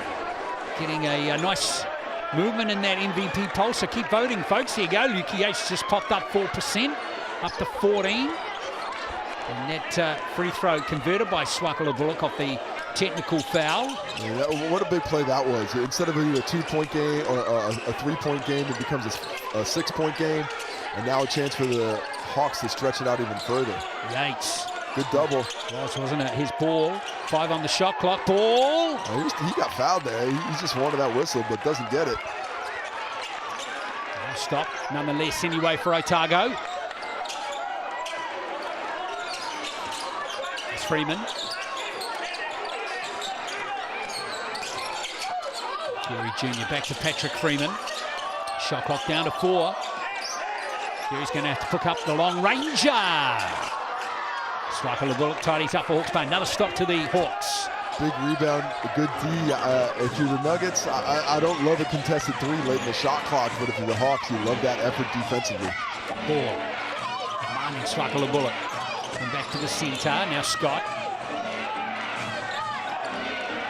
Almost stolen. In fact, it has. Yeah, ball passes it low on the bounce pass into the post. When you got a guy like Yates, you want to go high. When you pass it low, it gives those defenders a chance to get around, and Jackson Ball picks up the foul, the first foul of the 4th. Here's some sarcastic claps, or maybe some real claps from the crowd. It feels a little sarcastic. It does. Ball not in foul trouble. It's just his first personal. Chance for Hawks, for Otago rather again to cut this 6-point lead. Jansen. Oh, he let that fly. That would have been big. Yates, I think, a little bit lucky. Didn't challenge that one well. 4. And the blow past Sabri, and he does. Strong. That's just a strong move, man. A little change of direction and exploding to the basket. And he takes that bump from Sabri, who's a bigger defender, really easily to get that finish. 8-point lead. This is the biggest lead now for Hawks Bay in the game. Jansen. Can't get that little floater, but he gets his own rebound and rolls that in for 2. Nice job by Jansen. A little stick-to-itiveness there. Had Carey Jr. wide open in the corner, but getting the finish is good enough. 25 for Jansen. That's a season-high score for him. Here's Jackson Ball. Scott, nice rotation over to Swakalo-Bullock. Scott flew in for the rebound, but it's come off him. It's going to be Otago ball. Yeah, nice drive and kick by Jackson Ball, setting up that corner 3. Scott's hustle goes unrewarded, gets his hands on it, and Nuggets bending but not breaking defensively. A bucket here, and they're right back in the thick of it. He's still on 29, but he's falling. Well, he was up 50 for a bit. He was, wasn't he? Now Carey Jr. Jansen tries again. Just wide open too. Freeman contests, but who's that come off? Ooh, it's Otago ball. Yeah, he grew his hand there. Sam Cruggan better off getting on the runway at the airport there. With a little lollipop in his hand. Here's Carey Jr. Jansen. Nice pass. That's beautiful. And Carey Jr. just freezes that defense, that late drive. The Hawks try to get a timeout. They do get it. With a 4-point goal game, that's a good time. A nice little action, a little handoff. Good screen, doesn't foul, and then a hard roll. Greta has to step up because of the shooting ability of Carey Jr. That allows Jansen to add to his season high. 27 points now for him. So 87. Well, I think 29 on that Jansen finish, so 87-83 is the score. Yeah, that's right, 87-83. Just under 4 to play. Greta and Jansen still 1 and 2. I don't think I have too much of a problem with that. At the moment, it's been a pretty even game. Sabri's played very well as well. 27 points for Jalen Sabri, 5 steals and 8 rebounds. 7 points apiece for Sabri and Jansen here in the second half. Don Carey Jr. is on about 16 himself after a slower first half. But they're not exactly where they want to be, but they're in a good spot. Down 4. 3:44 to play. Down 4, a point a minute is all. Whenever I was in a deficit in a quarter, I always looked at it like that. If there's 5 minutes left, we're down 5, we can make up a point a minute. Point a minute, that's nothing. Exactly. And that's where they're at. 4 minutes, 4 points. Hard work is going to be the key, particularly on defense. Otago were defending very well in the first half. Well, a dangerous pass. Scott nearly steps out of bounds. There he is, Campbell Scott. 15 for him in the game. It's a good solid game again for Hawke's Bay. Oh, he's lost it just as I say that, Kerry Jr. Good hands from Jansen. There's Kerry Jr. giving it to Jono Jansen.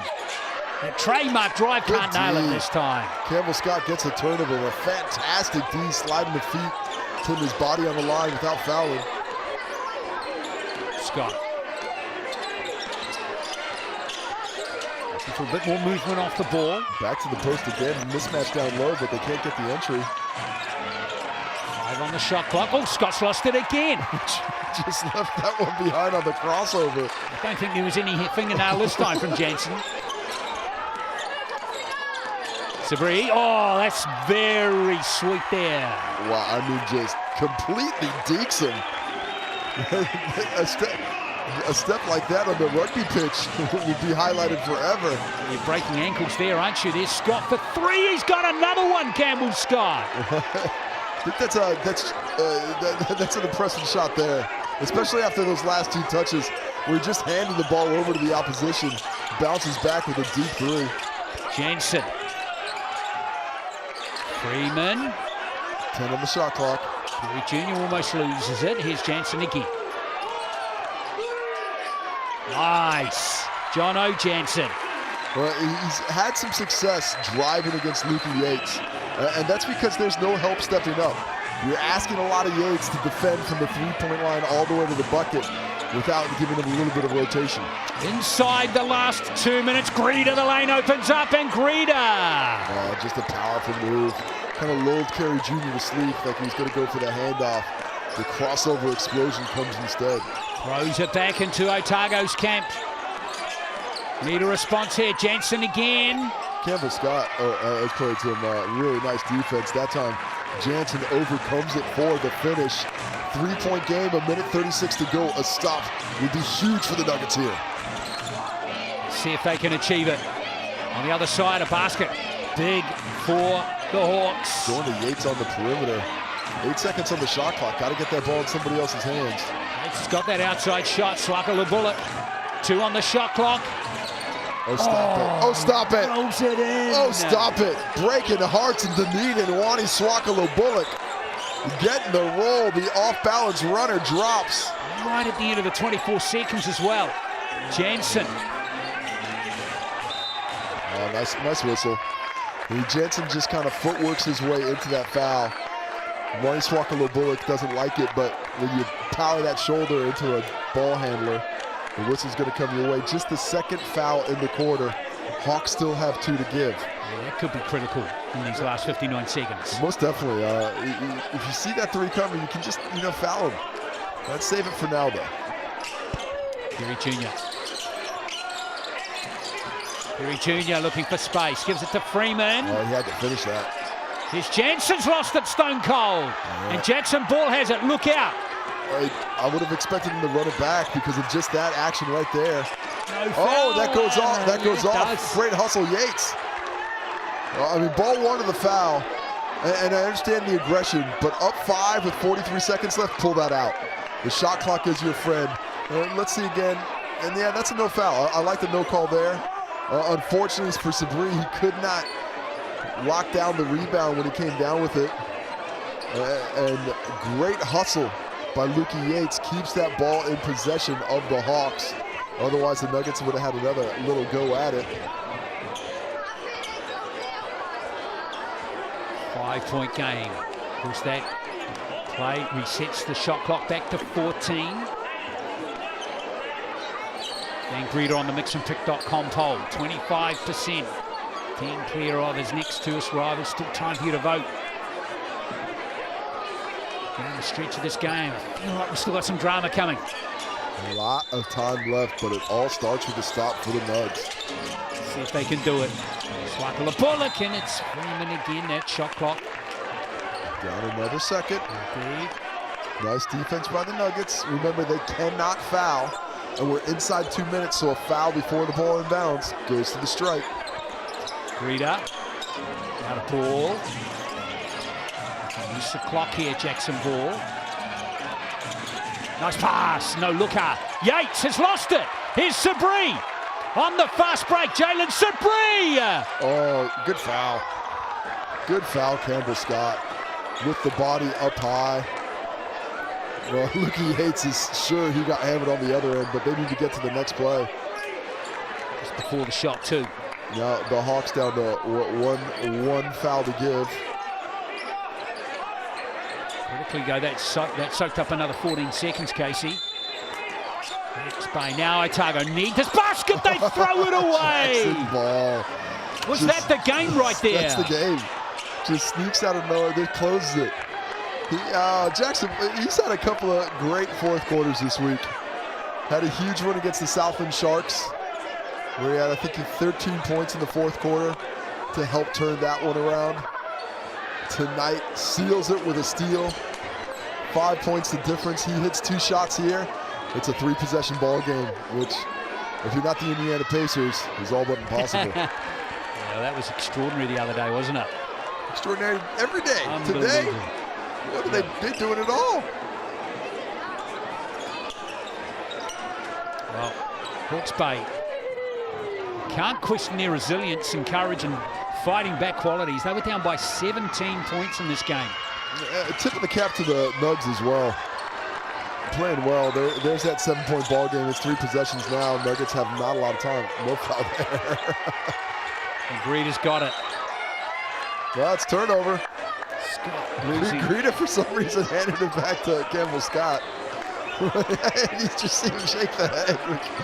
Campbell Scott falls out of bounds. Greeter with a little bit of a brain freeze.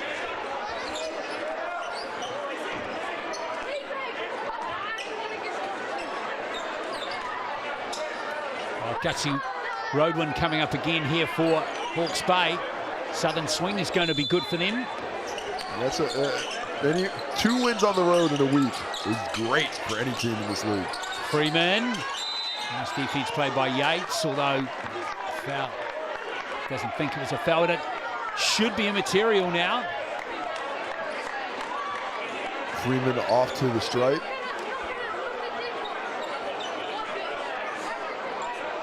If he nails these 2 free throws from the Chemist Warehouse stripe there, it's going to be a 5-point advantage.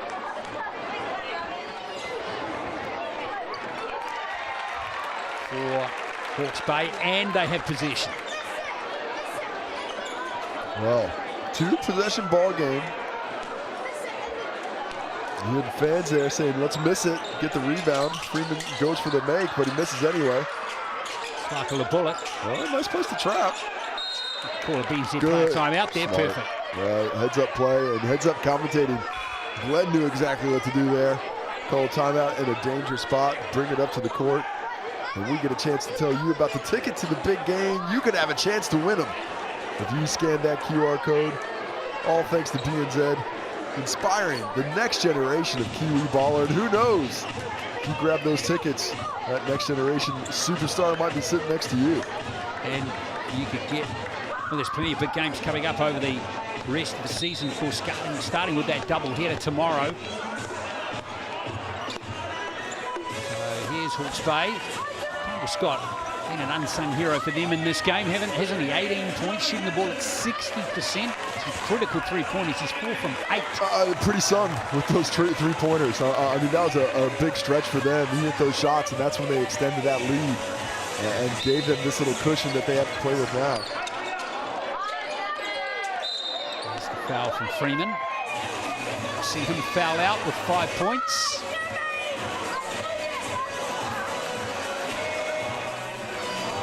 Swackle the Bullet will go to the Chemist Warehouse stripe. 8.1 to play.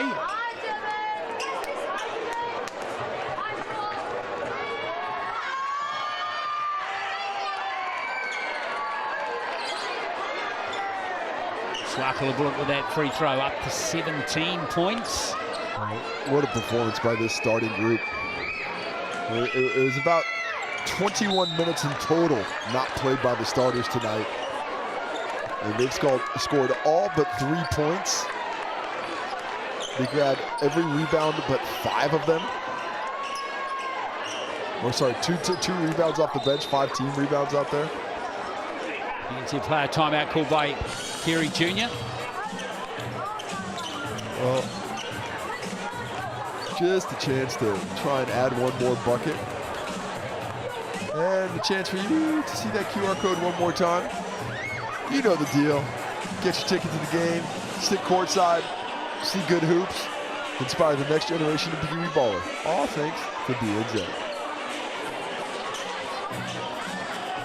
Hawke's Bay team's a tough team, isn't it? A little bit up and down though, haven't they? But when they're their minds on the job, they're tough to beat, aren't they?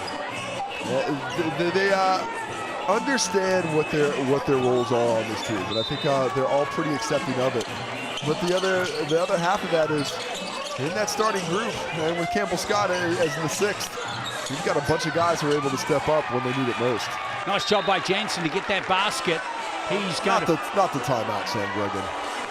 Not the timeout, but every bucket does count, and it's a really count for this Hawke's Bay team because they are going to be tied up at a certain point, and this is what it's about. Trying to get that points percentage back in your favor and giving you a chance to vote on your game MVP. Dan Greta holding on at 28%. Don Carey Jr. is right behind him at 27. JJ, 14%. Campbell Scott, 9. Moving up the charts, Luca Yates, 7. Sabri sitting at a strong 5. And if you get 5, you get government funding for the next election, which is good. maybe not next year when the next budget rolls around. Yeah, you never know. I don't know. But you're right, seriously, you're right about Hawke's Bay. Every basket does count because they actually have a negative points differential at the moment. And they're in that position, mid-table, 6 wins, 6 losses. They're with Manawa, Tuatara, Tauranga, Southland all have very similar records. And the teams above them, you know, they're not quite done yet. You know, look at Taranaki, they might slip down. I know that all those teams up there have 5 losses or less in the top 4. But it's not over yet for them. You know, there could be a little string of luck the other way. You know, I'm looking at the ladder now. I think 9 win gets you in. I think 9 will probably get it done into that 6th spot, but we'll see. You might need a few more. Might need your calculator. 3.3 left, Yates. As long as it's not an abacus. No BNZ player timeout, and Hawke's Bay don't get that basket, but they do get the victory. Well, I'm glad we got that timeout for that fantastic execution down the stretch. Well, they get the win. 92 to Otago and 98 to Hawke's Bay. Pretty impressive comeback there from Hawke's Bay, considering they were down 17 in that 2nd quarter. They back up that win over the Sharks the other night with a victory here. And Dan Greta gets the MVP vote going his way with a 20-point haul, 9 rebounds, 3 assists, and a steal as well. Yeah, tip of the cap to Luca Yates, who had a season-high 19, 9 rebounds and 4 assists for the big fella. Not bad at all. Jackson Ball also on 20 points, sort of a quiet 20. As quiet as the 20 can be. All my 20s were loud because I was happy I got them. Yeah, there were some pretty impressive finishes from Jackson Ball at certain stages. Shout out though to Jansen and Sabri, both season high scores for them. Well done by them. Don Carey Jr. with 21. Just not a lot of support for those 3 outside. But all 5 starters for Hawke's Bay into double digits and well into double digits. And carried that load, got it done on the glass. Overall, it was a 36 to 31 advantage to the Hawke's Bay Hawks. Jono Jansen double-double on the night. Greta Yates, 9 rebounds apiece. Sabri gets that to 999 for the Nuggets. Into the assists. 12 assists in total for the Hawks, 14 for the Nuggies, 6 from Don Carey Jr., who leads all comers. Luka Yates the best for the Hawks. Nice to see for a big fella. Onto the defensive side of things. Just a block party down in Otago. They're used to those down in the octagon. Jackson Ball, Wani Swakalo Bullet, a block apiece. Onto the steals, Jackson Ball, Campbell Scott doing it at both ends, and Jansen and Seabury not only filling it up on the net, but also getting these stops on the other end. Chemist Warehouse stats all good for Hawke's Bay, who now go to 7-6. They leapfrog the Manawatu Jets on the standings for the meantime, but bear in mind Manawatu are in action in 2 of the next 3 games. They've got both home fixtures coming up against the Bulls and the Sharks. The other game coming up tomorrow should be a beauty between the Auckland Tuatara and the Wellington Saints. And the other game coming up, look forward to, is in Hamilton on Thursday between the Phi and the Bulls. It's a good job tonight for Hawke's Bay. They did it without their physical presence. Darnell Cowell looked a little scratchy at the start of the game when he was absent, but once they got over that, they clicked nicely, did the Hawks, to post their 7th win from 13 games. Thanks for watching here on Sky Sport, and we'll catch you for more Sellers NBL doubleheader action tomorrow. Matewa.